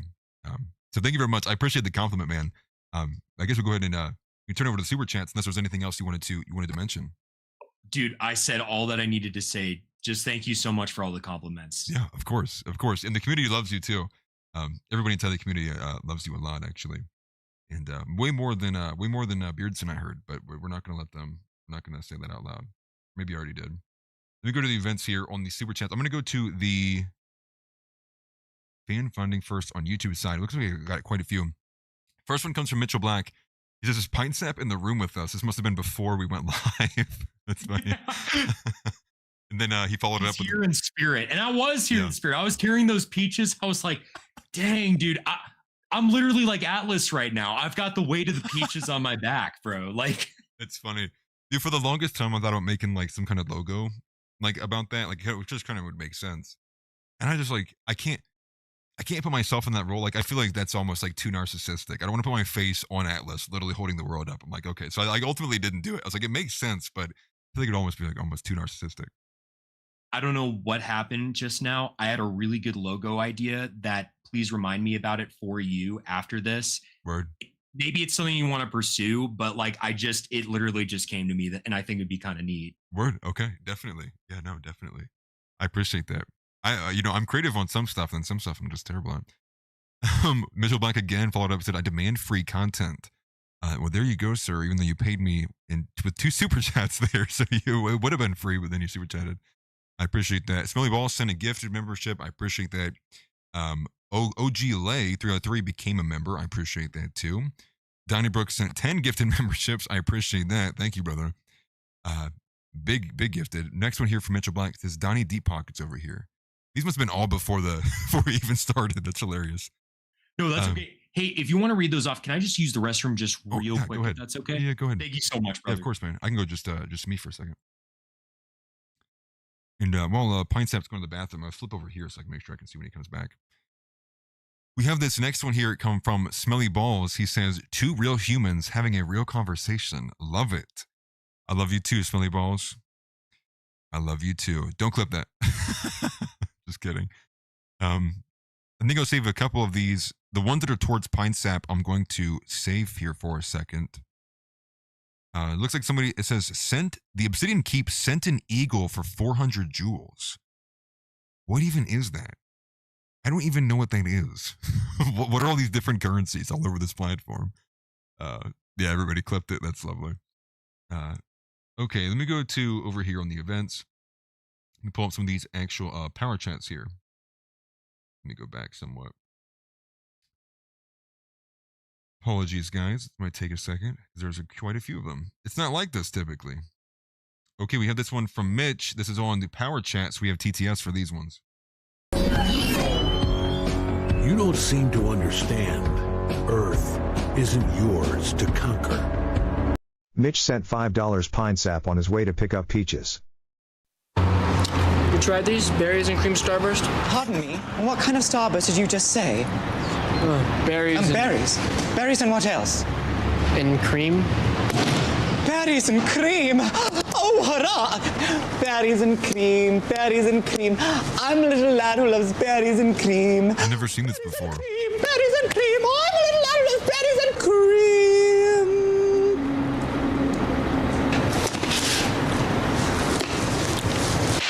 I think that's like an insult. I feel like that's an insult. I just didn't know what that was. Okay, we're back. You're back? Okay, perfect. Let me pull you in here again. We're doing the power chat, so they have the media. I actually don't know if you're gonna be able to hear them or not. I hope you can. I'll make them a little bit smaller. Hopefully you can. Actually, I can do this real quick just to make sure. Let me do entire screen of what, this one? Yeah. And I'm going to share the audio, the system audio. So hopefully you can hear this one. Okay, here's the next one. Oh, this one's about me. Okay. You don't seem to I don't know understand. if you can hear that or not. Earth I isn't can. Okay, yours cool. to conquer. Mitch sent $5 Atlas when he weighed 260 pounds. Don't you feel jolly? Don't you feel merry? We love it. Don't you feel a little festive? We love Sam Hyde. Listen, I will say, I looked at myself with I think the camera the other day. I was trying to send a photo to my wife, I think, and I literally was like, I look like Sam Hyde, so I didn't take the photo. I was like, I don't like that. I feel like I look like Sam Hyde. No shots against Sam. I love Sam. He's great. No, but honestly, when you experience like twink death, like every guy who's kind of taller and experiences twink death, like I've kind of experienced twink death a little bit. I look at like younger pictures of myself and I'm like, my shoulders are a lot more broad. I'm not as like skinny or whatever. Yeah. You do start to look like Sam Hyde. You just do. Like you just That's start pretty to funny. like fill out more and stuff like that. You like fill an entire room. Yeah, right, dude.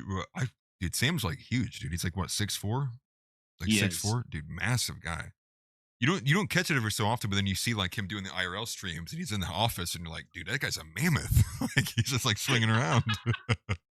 Dude, and like you notice he uses names in all of his skits and bits that are like pertinent to that kind of like image. Bill Griefer and like the Office thing, like when I think of Bill Griefer, I don't think of like a diminutive like 5'2" guy. I think of like a big, like very fucking a monster. Yeah, kind of right. dude. You Like know a what I mean? hovering kind of like down your breath type boss, like some kind of massive dude. I've been here for 30 years, you know, like it's just kind of this Yes. overbearing thing. This one is actually for you, or I guess it's maybe more so for Catholic apologetics. Let me pull this up. This one's not a power chat. This is a regular super chat, so I'll just read it from GeoGasser. He says, the refusal to ordain bishops is a suffocation of the church. I ask you, Catholic apologetics, to read Vatican II out loud. It is shameful. I guess you don't have to respond to that if you don't want to, but if you have a response. There's nothing shameful about the council. Every single teaching is fully in concordance with tradition. Any issue that the SSPX has with it, I mean, like for instance, collegiality.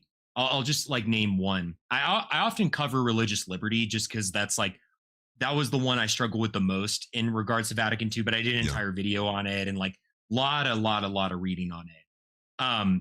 But collegiality, for instance, when the first Vatican Council was actually going on, I believe his name was Bishop Zanelli. Bishop Zanelli was an Italian bishop that brought up this idea of, you know, the bishops and the Pope essentially like work together in this way where there's this oneness, right? Like the Pope is not like separated from the rest of the bishops, but they work together to like confirm the faithful in the faith. Yeah. And he brought that up in the acts of the council, and no one had any like issue at all with the teaching on collegiality.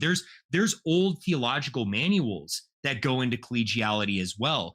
And it's funny because Father Yves Congar, when he was at the council, he was surprised that some of the council fathers did have a problem with bringing up collegiality, like Lefebvre, because he's like, dude, like Bishop Zanelli brought this up. Oh gosh, at that point, it happened in 1960, like almost 100 years ago. Yeah. And like there was no controversy when he brought this up. So why is there now? Now, I do understand that. I think the concern at the time was that bishops' conferences, if they were given too much power, would start to almost act as like para churches. And I think we've seen that in the life of the church, where there are certain bishops' conferences that like go their own way, or they like make a weird catechism, like the Dutch did with the Dutch catechism in the 70s, which literally like taught all different kinds of blasphemies and errors. But even St. John Paul II has repeatedly said, and I think he said this in the 90s, he's like, even if the entire bishops of your country teach something contrary to the faith, you do not have to obey it. And you actually are a dignified, faithful Catholic for disobeying them if they do teach something against the faith.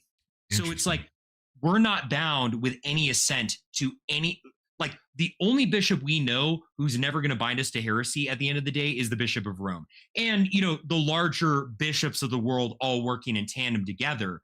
But individual local churches or whatever, it's like your bishop can be a heretic.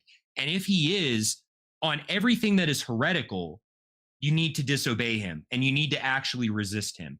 If he does order you, like if Cardinal McElroy called me up and he said, Connor, you know, you need to jump, I need to ask how high. But if he calls me up and says, Connor, same-sex unions are totally awesome and you're heckin' not a wholesome chungus for accepting them, I would have to tell him, I'm sorry, Your Eminence, but I follow Jesus Christ and not you, and I will disobey you on that, and I will resist you to your face, like Paul did with Peter.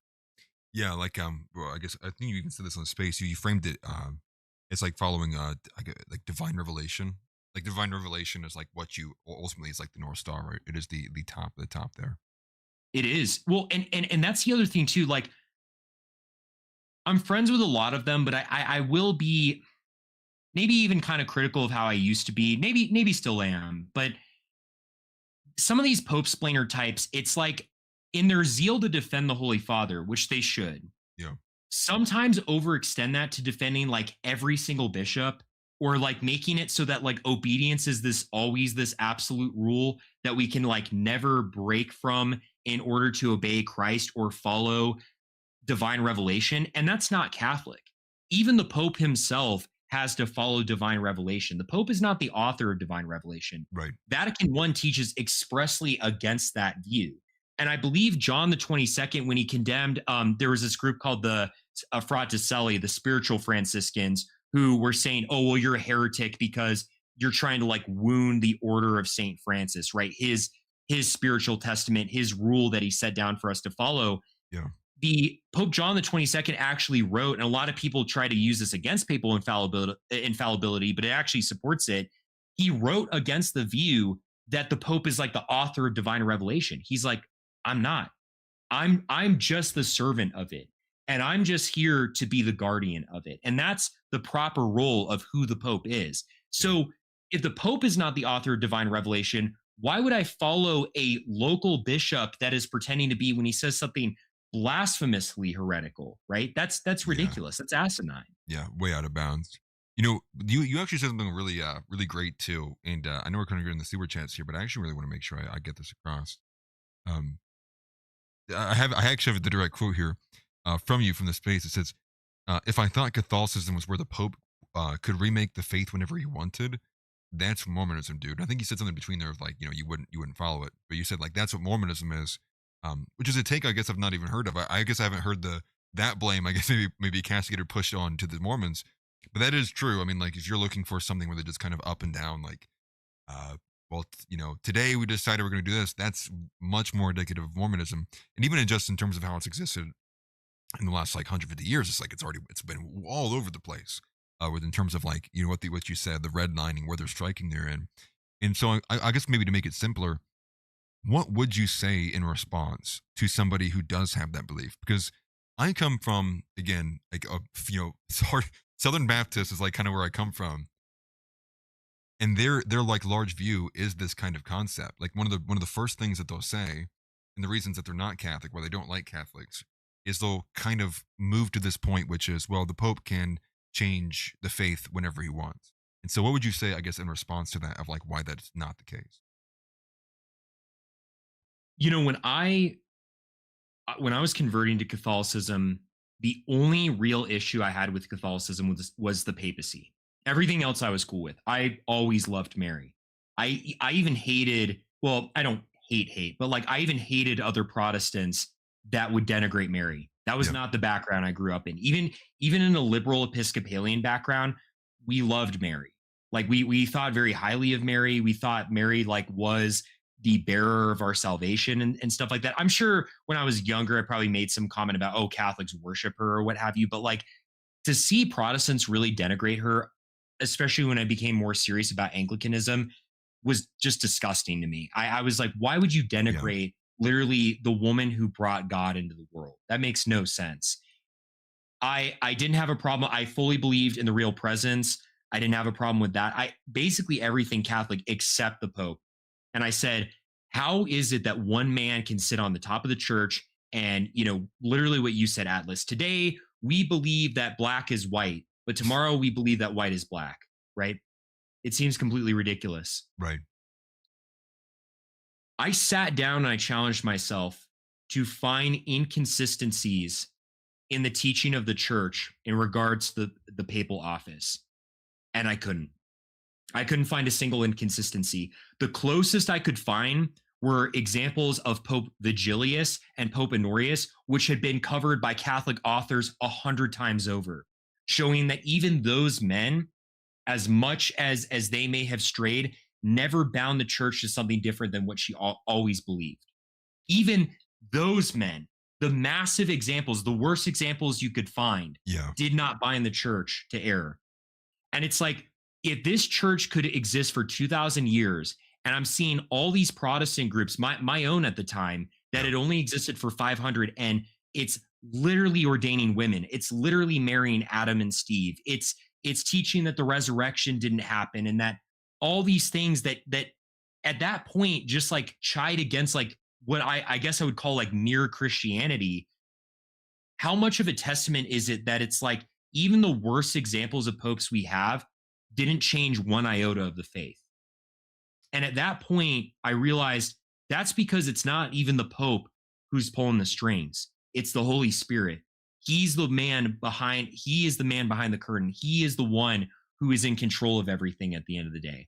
Yeah. And at that point, I not only embraced the papacy, I devoted my life study to it. It's the topic I never get tired of talking about. I love it. I venerate it as a part of my spiritual life. Yeah.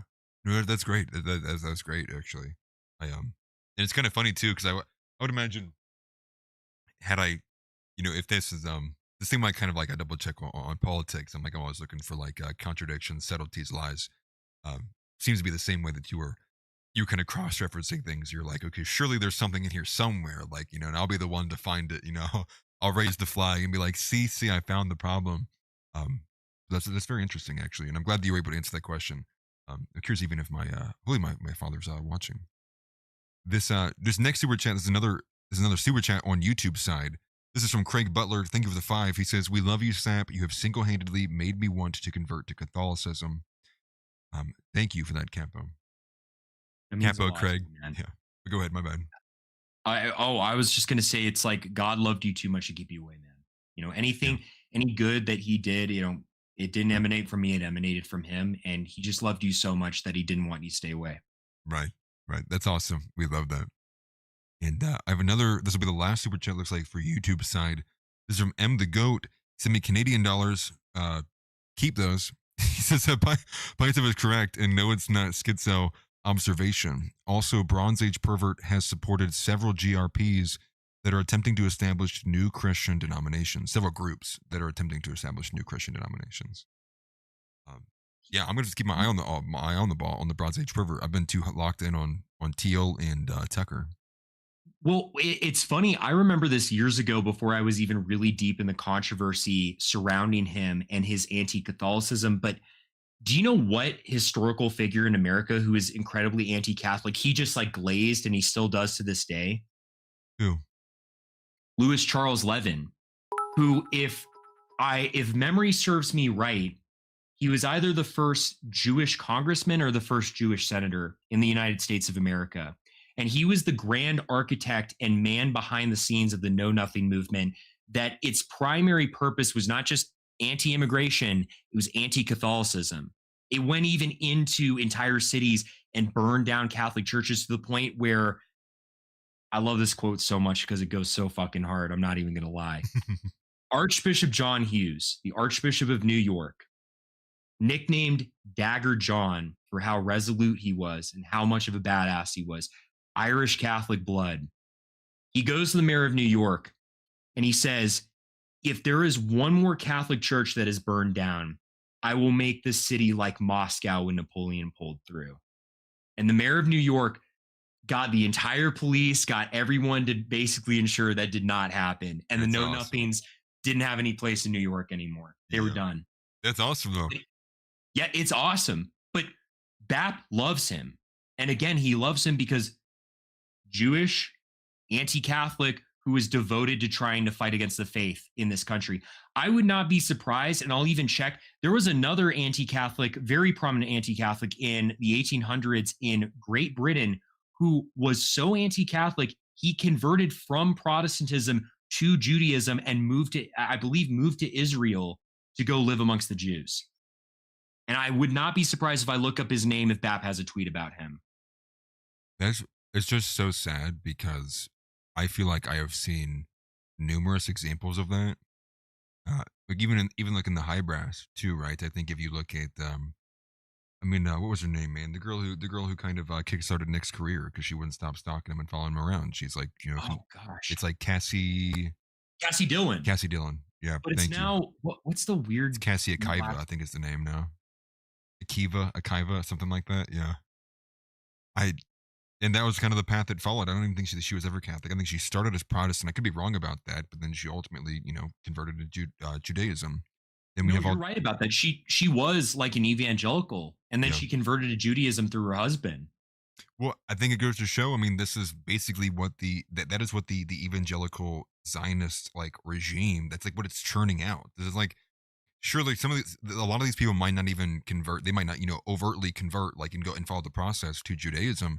But at the bare minimum, it's like they are worshiping a heresy. They're worshiping something that is based off of a complete inversion and a corrupted promise to Abraham.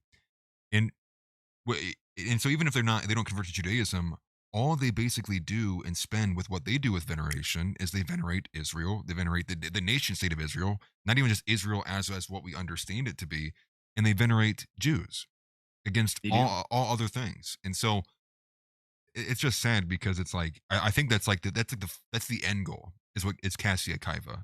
It's like that's the end stage. It's like I'm surprised Mike Huckabee at some point has not fully converted to Judaism at this point. It seems to be like they're basically wanting to. Like honestly, like kind of what's stopping them at this point. It's like you're already halfway there. I don't want that. Obviously, don't take it as me like pushing them to that. But it's like it's a very fine line, if you will. It's a very very fine thread there. But yeah, just wild. And I got another super chat in here from YouTube, from the Obsidian Keep. He says, thank you for the 2. He says, what about death penalty change? I'm assuming that is directed to you. It's a prudential matter. So it is not a change of doctrine whatsoever. In fact, a Catholic can still uphold the death penalty and be in perfectly good standing with the church, as Pope Benedict XVI confirmed in a 2004 speech when he was still Cardinal Ratzinger. Because as you made very clear, that's been a part of the consistent teaching of the church. You're not at variance with her. Yeah. The death penalty can be legitimately used. And it's not like other life issues where abortion or euthanasia are always evil, right? There's never a time where they're okay. So a Catholic is still in perfectly good standing for upholding the death penalty. The reason I think Pope Francis's heart especially was moved to oppose the death penalty is because, and he wrote actually a really beautiful line on it about just how he wanted people, especially with the better means of imprisonment, to have an opportunity to repent and have that new life in Christ. Yeah. And I think even in his personal ministry, because I know he's always cared about prisoners a lot. In fact, before he died, God rest his soul, man. Like he lamented the fact that he could not see the prisoners in Rome for the last time before he passed away that Easter. And Yeah. he was such a devout man. He had a deep love for people. And I think for him, it was that he didn't want anyone to not have that opportunity to repent. Now, of course, the death penalty does not cut against that.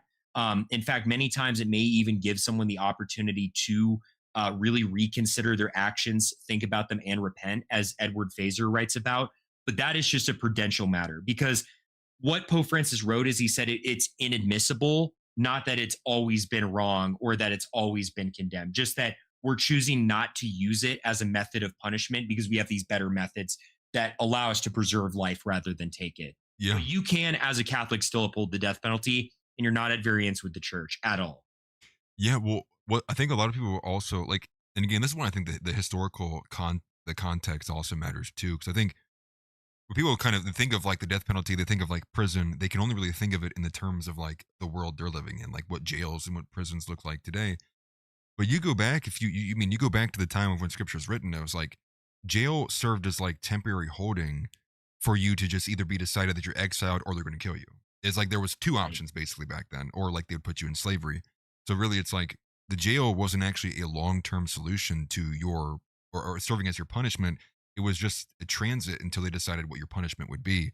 And so it only, I mean, it would make sense then too, if they were more humane options also present, that they would also open themselves up to that, especially as it becomes more and more interwoven and obviously in society. But a great answer on that. I appreciate that. Thank you, brother. And I think I have maybe one more. Could be wrong about that. No, I think that's it. No, two more. One more. This one from Giggly Gay Groiper. He says, "That's it. I'm becoming a passport, bro." Let me turn it on here. Words to conquer. Giggly Gay Groiper sent $5. That's I'm becoming a passport. Okay, it didn't have any media with it too. Okay, that's funny. He said, "That's it. I'm becoming a passport, bro." But thoughts, Dude? Listen, I am the biggest hypocrite when it comes to race mixing. You know, I've been in plenty of relationships with non-white women, even recently. But I will say, don't give up. Okay, we all gotta lock in. We all gotta marry white women. You don't seem to I know it's understand. tough. You don't think I'm going through parts of Denver and I see some like fine light-skinned woman and I'm like, man, I know she would cook the meanest fried chicken and just be so sweet and tender, right? Yeah. It's tough. I get it. Yeah. But you gotta lock in. You gotta marry white. We gotta keep our race going, man. I get it's tough. It's the Right. sacrifice. Dude, that is the new white man's burden. You know, Rudyard Kipling, take up the white man's burden. The white man's burden is white women now. I get it, but we gotta take up the burden. I know. Listen, woman propaganda is already out here doing it for us. It's like somebody's got to date the white women, dude. Like someone has to do it. We're all going after all the mixed women. We need to actually go back for our own, conquer our own. I will say too, there does seem to be this odd element that it does seem to be like white liberal women seemingly more captured by the indoctrination. Not that they race mix more either too. I think that's actually it's largely been disproven. Because the gist is that white women are like they want to be with all these other guys of color. They don't like white guys, but the data doesn't show that at all. It's actually, though, it does seem to be that the white women are more liberal, though. It's like more of an ideological battle you'll probably have on that front than you will like in terms of attraction. I think if you're attractive enough, doesn't matter. I think she'll just follow you eventually, especially if you're a competent young man. Just speak with confidence. You'll find the win there. But that one that came in at the last minute, I'll rip this one real quick. It's from Phil. So keep the show going. Here's the thing. You go right up to her and you say, "What are your thoughts on Hitler?" Right? You say that with confidence and you say that with gusto. She'll just be falling right into your arms. It won't even matter. All the liberalism will melt away. It's like it either is like it's in the positive where she falls into your arms and she goes, "I've been waiting my whole life for someone to say that," or you get the other where she's like so far liberal that it's like she can't believe someone just said that to her and she's faint. And either way, it's like real. you're the hero. You're like, see, a Hitler loving guy is not that bad. Well, and okay. Sorry, I feel like I've sounded like a gooner during this stream, but it's like there is something kind of seductive or like naughty about like dating a girl who like doesn't fuck with your politics a little bit, like, Right. because it's kind of like it's like the sweet cookie you try to sneak, right? It's like you shouldn't have it, but it's just like the fruit that's forbidden is always the sweetest, right? Like I don't know, like I remember there was this one girl, like one time I was like flirting with her, whatever. She's just like, I just hate your politics, but like, man, I just like love it too much. I just like love the like, but it's a challenge, dynamic or like the love versus hate, and it's like, I get it. Yeah, I get it. I see it. What's like when it's easy to grab, it's like you enjoy it, but it's like there's not much accomplishment in it. Whereas when it's harder to crack. It's like it's ultimately that much more satisfying if you do, and you're like, do you still have my politics? You say to her afterwards. That's real. That's real.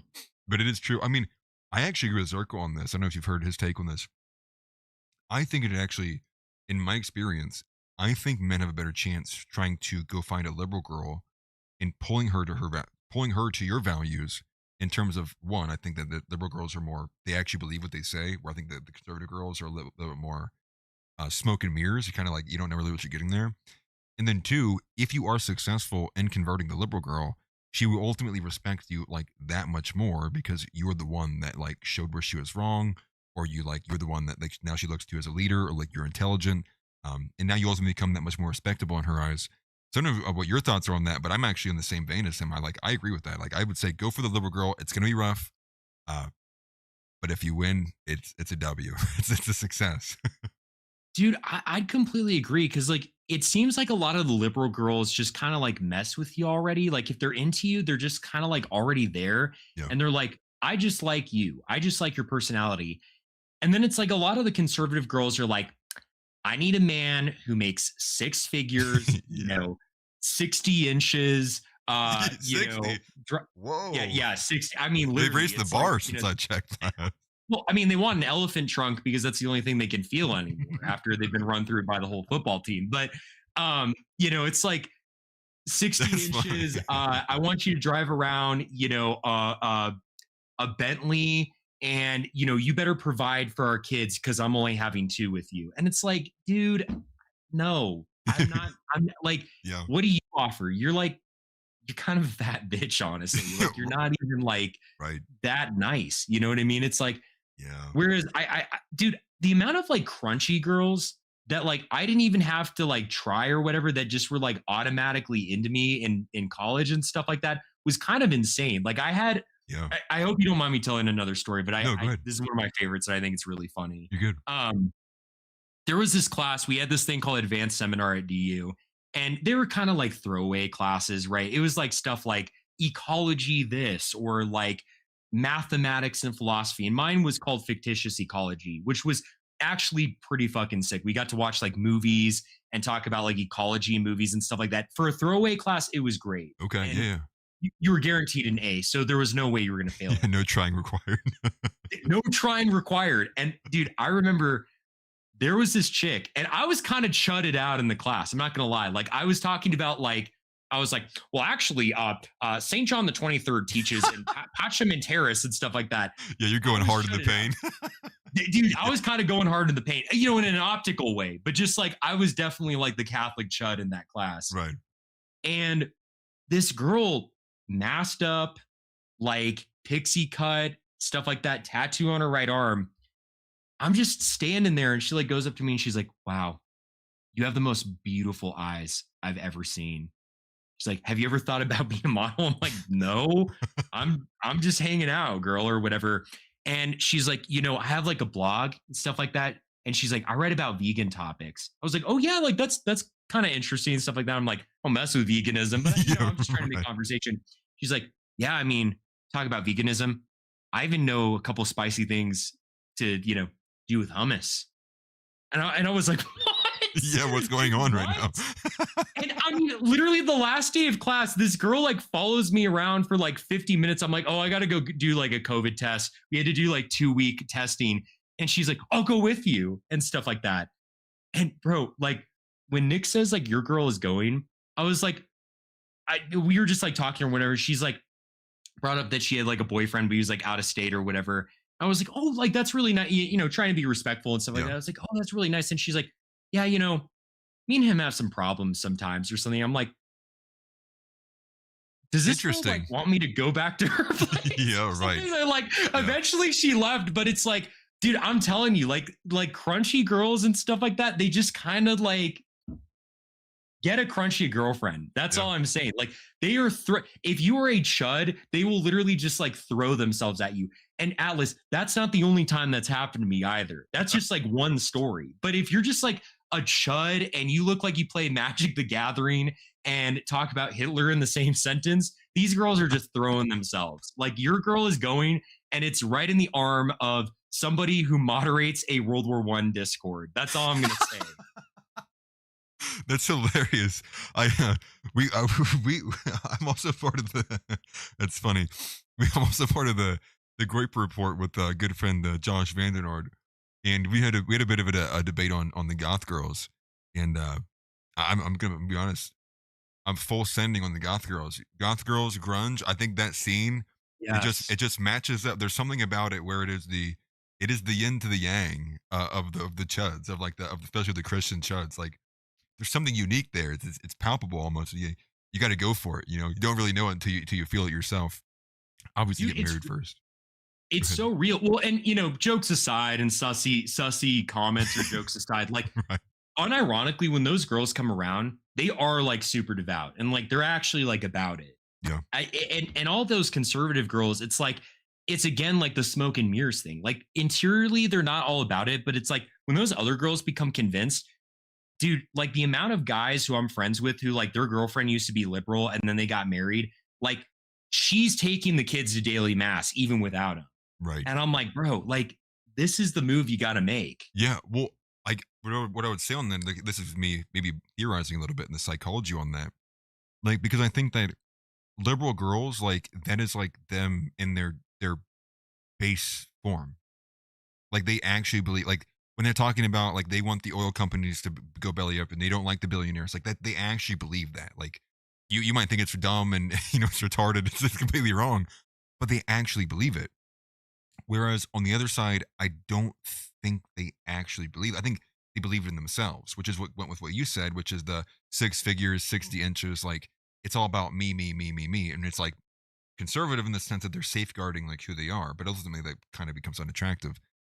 There's something to it that I think there is, like the girls who are liberals are more capable of believing in something. I guess if that makes sense, they're more capable of believing in something greater than themselves. It actually sounds kind of harsh to the girls on the other side, but that just seems to be what it is, and which makes sense why when you are able to persuade one of these girls, they're full sending it the other way. They're like, oh, I'm completely down with this because they're capable of believing in something. And also have an open mind to that too, and being able to willing to, you know, have their minds changed. And not that, and I'm sure you might have seen this too. Like there's this new conservative chick that's I don't even know who she's with, but have you seen the camera shot? She's sitting in the camera shot like this with her leg. No, dude, I saw that today. Bro. What is that? I don't know. Are we like I always joked about like trad OnlyFans, only trads, but like unironically, that's what it was, bro. She's like, bro. Well, let me see. Hey guys, so today we're talking about conservative. But that's what it was, bro. It literally was that. Like she literally had her feet with no shoes and no socks. She's got her cleavage showing, and she's wearing spandex. Like everything's in view, dude. It's like everything. All the kinks, everything's all in one camera frame, dude. It's like they went balls to the wall with that one. I don't even know no, actually I did see her name. It's like Savannah Cannon, I think is like what her name is. Oh my god. But either way, it's like, here's your new base Republican, then it's like it's an e-girl. It's like what? It's so in your face too. Like the camera couldn't be any closer without you getting a literal scent through the monitor. It's like it's honestly wild that they do this. How much I'm taking bets. How much do we want to bet that her Instagram has a link tree? Dude. Yeah, don't even. Dude, I put a lot of money there. Like, yeah. This is just, I mean, honestly, like before, again, a lot of these girls would kind of gesture that way a little bit. Like they'd have the like never a crucifix. They'd have the, you know, cross in between their cleavage and all that kind of stuff. They'd always kind of like hint that way. But then like if you ask them like, bro, like you're just like an OnlyFans, they're like, what? How could you say that? But after like the whole RNC thing in, gosh, was that 2024? That feels like forever ago. 2024, the Republican National Convention, where they had Amber Rose on stage. Oh god, they just jumped the fucking shark. Like it's like now we unironically have MAGA OnlyFans people. I mean, it's gross, dude. Well, it's what is it like? Nicki Minaj has been like it seeming like the recent one they've been like wheeling around here too. Dude, and then Trump's on stage, literally like I think today or yesterday, being like, and she is so fine. She is so bad. I've spent at least 20 minutes in the bathroom right before coming out on stage thinking about her. That's all I'm gonna say. But that's what they're clearly leaning into it. Well, did you see any of like the TPUSA stuff with the Pick Up the Mic campaign? And the photo they shared is like it's 4 photos of the girls standing of influencers standing next to like the TPUSA thing, all girls. Every single one that they're bringing apart for the Pick Up the Mic campaign to continue on after Charlie, all females. I didn't see a single male TPUSA ambassador. And it's like, dude, Charlie Kirk was poor on some things, you know, R.I.P. Charlie Kirk. But the one thing he was actually pretty solid on was women and women careers, of like not climbing the career ladder. And it's like, of the one thing that he was actually like, you could say he was good on, you know, despite the other political disagreements, is like the last thing they're going to deracinate from TPUSA. Actually, here's all of these other female influencers. Erica Kirk's running the thing. It's like, this has now become, if you even for a second believed that they were married and they had this close relationship, how and why is this happening? Because that doesn't make sense. Because most people in their minds, they go, well, I know what my husband likes. I know what my husband would want. I know what my husband would want for me if something were to happen, you know, on these lines. But then you're seeing the complete opposite. It just draws in more questions, especially into this overall. I mean, the broader narrative too of just him being assassinated as well. And so you're just like, it just pains you. It's just painful to see. It's like, it's so overtly wrong. This isn't like you need a complex thought to think about this. It is like, it is one of the most fundamental and obvious things about creation, which is the natural order, which is it is God, man, woman, child. But they refuse it, and it just shows you what kind of a chokehold feminism has on our society, and it's sad, and it feels like it's getting worse. Actually, like I thought we were going to start seeing some positive developments, but I do feel like it's actually getting worse. Seeing that the GOP is also adopting it, the left already has it. Now the GOP is fully sending it, you know, leaning into it. You're like, it's got to end at some point. Like, please, please, someone put it into it. It's terrible, dude. Like, I really think that the Republicans just got to get absolutely destroyed at the midterms. Agreed. That's the only way a message is going to be sent. And, you know, there's a couple good guys that like I want to win and have victories and stuff like that. Actually, I mean, really, I can only think of 2 and they're in my state. One's Tim Bennett. He's a good guy. I think Mark Baisley too is pretty good. But it's like, I don't know, like every other like person running for a seat or whatever in the GOP, like that I can think of in Colorado besides those 2 guys, it's like, I don't like them. I want them to lose. Like I actually want them to like experience like a total loss, because, you know, they have for so long had this capture on the party where they're bringing it in a more liberal direction. It's like, oh, well, we won't have illegal immigration, but we'll have like H-1Bs and all these other people pour in. Oh, we won't have, trannies in women's sports, but we'll have gay marriage and trannies in the party, Lady MAGA and stuff like that. And it's like, what are we doing here? Like at this point, this is just the Democrats from 10 years ago. It's not even the Democrats from 10 years ago. It's like the Democrats from like, you know, 5 from Biden. Years ago. Yeah. It's like they just moved over. Yeah. Yeah, dude. I mean, Obama at this point is more conservative than Trump. He was more conservative than Trump in his 2008 run. That's horrifying to think about, right? Agreed. That's so horrifying to think about. Well, and you think of this like in the same way you bring up the transgenderism. I talk about this often too. Is like they're like, no, a man can get pregnant, and a woman can't just like lop her organs off, but a woman can definitely be president. So it's like, what's really the core of the belief then here? Is it just like sex? Like, is that the core of the belief? It's like the sexual reproduction? It's like, no, it's like, I'm talking about like creation and God and like the essence of man, the essence of woman, the gender roles, like the distinction. And that's the thing too, that always bothers me as well. Is it's like, this goes even to like race realism, which is like people look at distinctions and they go, we have to erase it. We must erase these distinctions. Everything must be gray, blended, brown slop. And it's like, that is not like how. Just read the Tower of Babel. Like what are we doing here? You're just like at a certain point you go like we're missing on so many like fundamental elements. You're just like there's no way unless it's intentional. And I think that's also therein too. You go, yeah, the GOP it's got to suffer. It's got to suffer for these people who are running for it, but also for the people who keep going and voting for it, expecting something to be different. Like that's why it's got to be completely destroyed. Well, and a lot of people always bring up this fact when we do say it's got to be destroyed. You maybe even got to stay home or vote Democrat in some of these cycles or elections.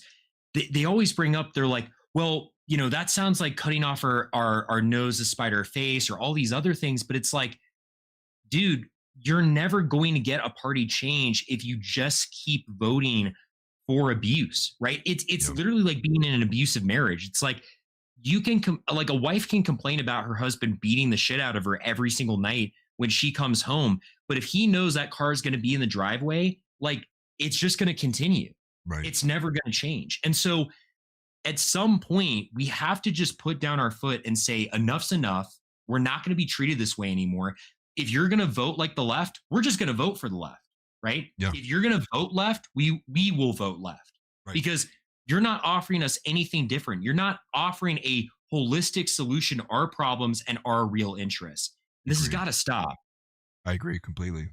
I mean, probably good note to good note to end on with a little bit of fire. Heck yeah. Towards what we're doing for the GOP. But man, Pinesap, it's been wonderful. I appreciate you being on here, man. I'd love to have you, and would love to also do like something consistent as well too, like we were talking about in the Discord.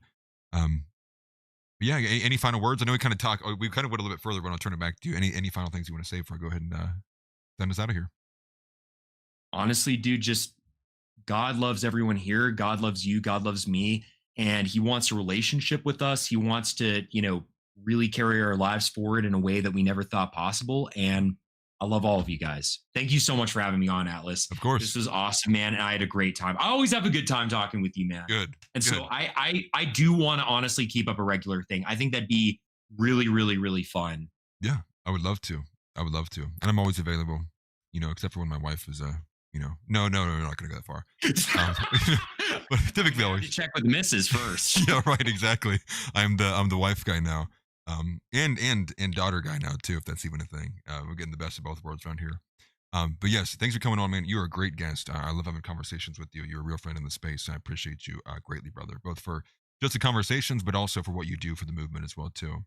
And with that, guys, thank you everybody for being here. I appreciate all of the support, all of the memberships, all of the super chats, all of the power chats.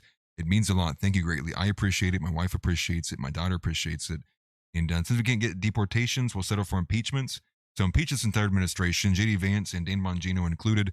And for all the women over 150 pounds, there's no warning. You're getting shot from a cannon to Israel immediately. And for all the women between 125 and 150 pounds, this is your 90-day notice to lose the weight, or you too will be shot from a cannon to Israel. Anyways, have a good night, everybody. We'll see you next time. I should be here tomorrow. We'll see. Check the Discord. But take care. Get up and get out. Get out. Get out.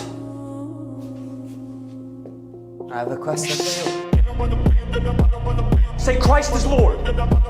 Say Christ is Lord. Say it. You say Christ is Lord. Get out. Get out. Christ is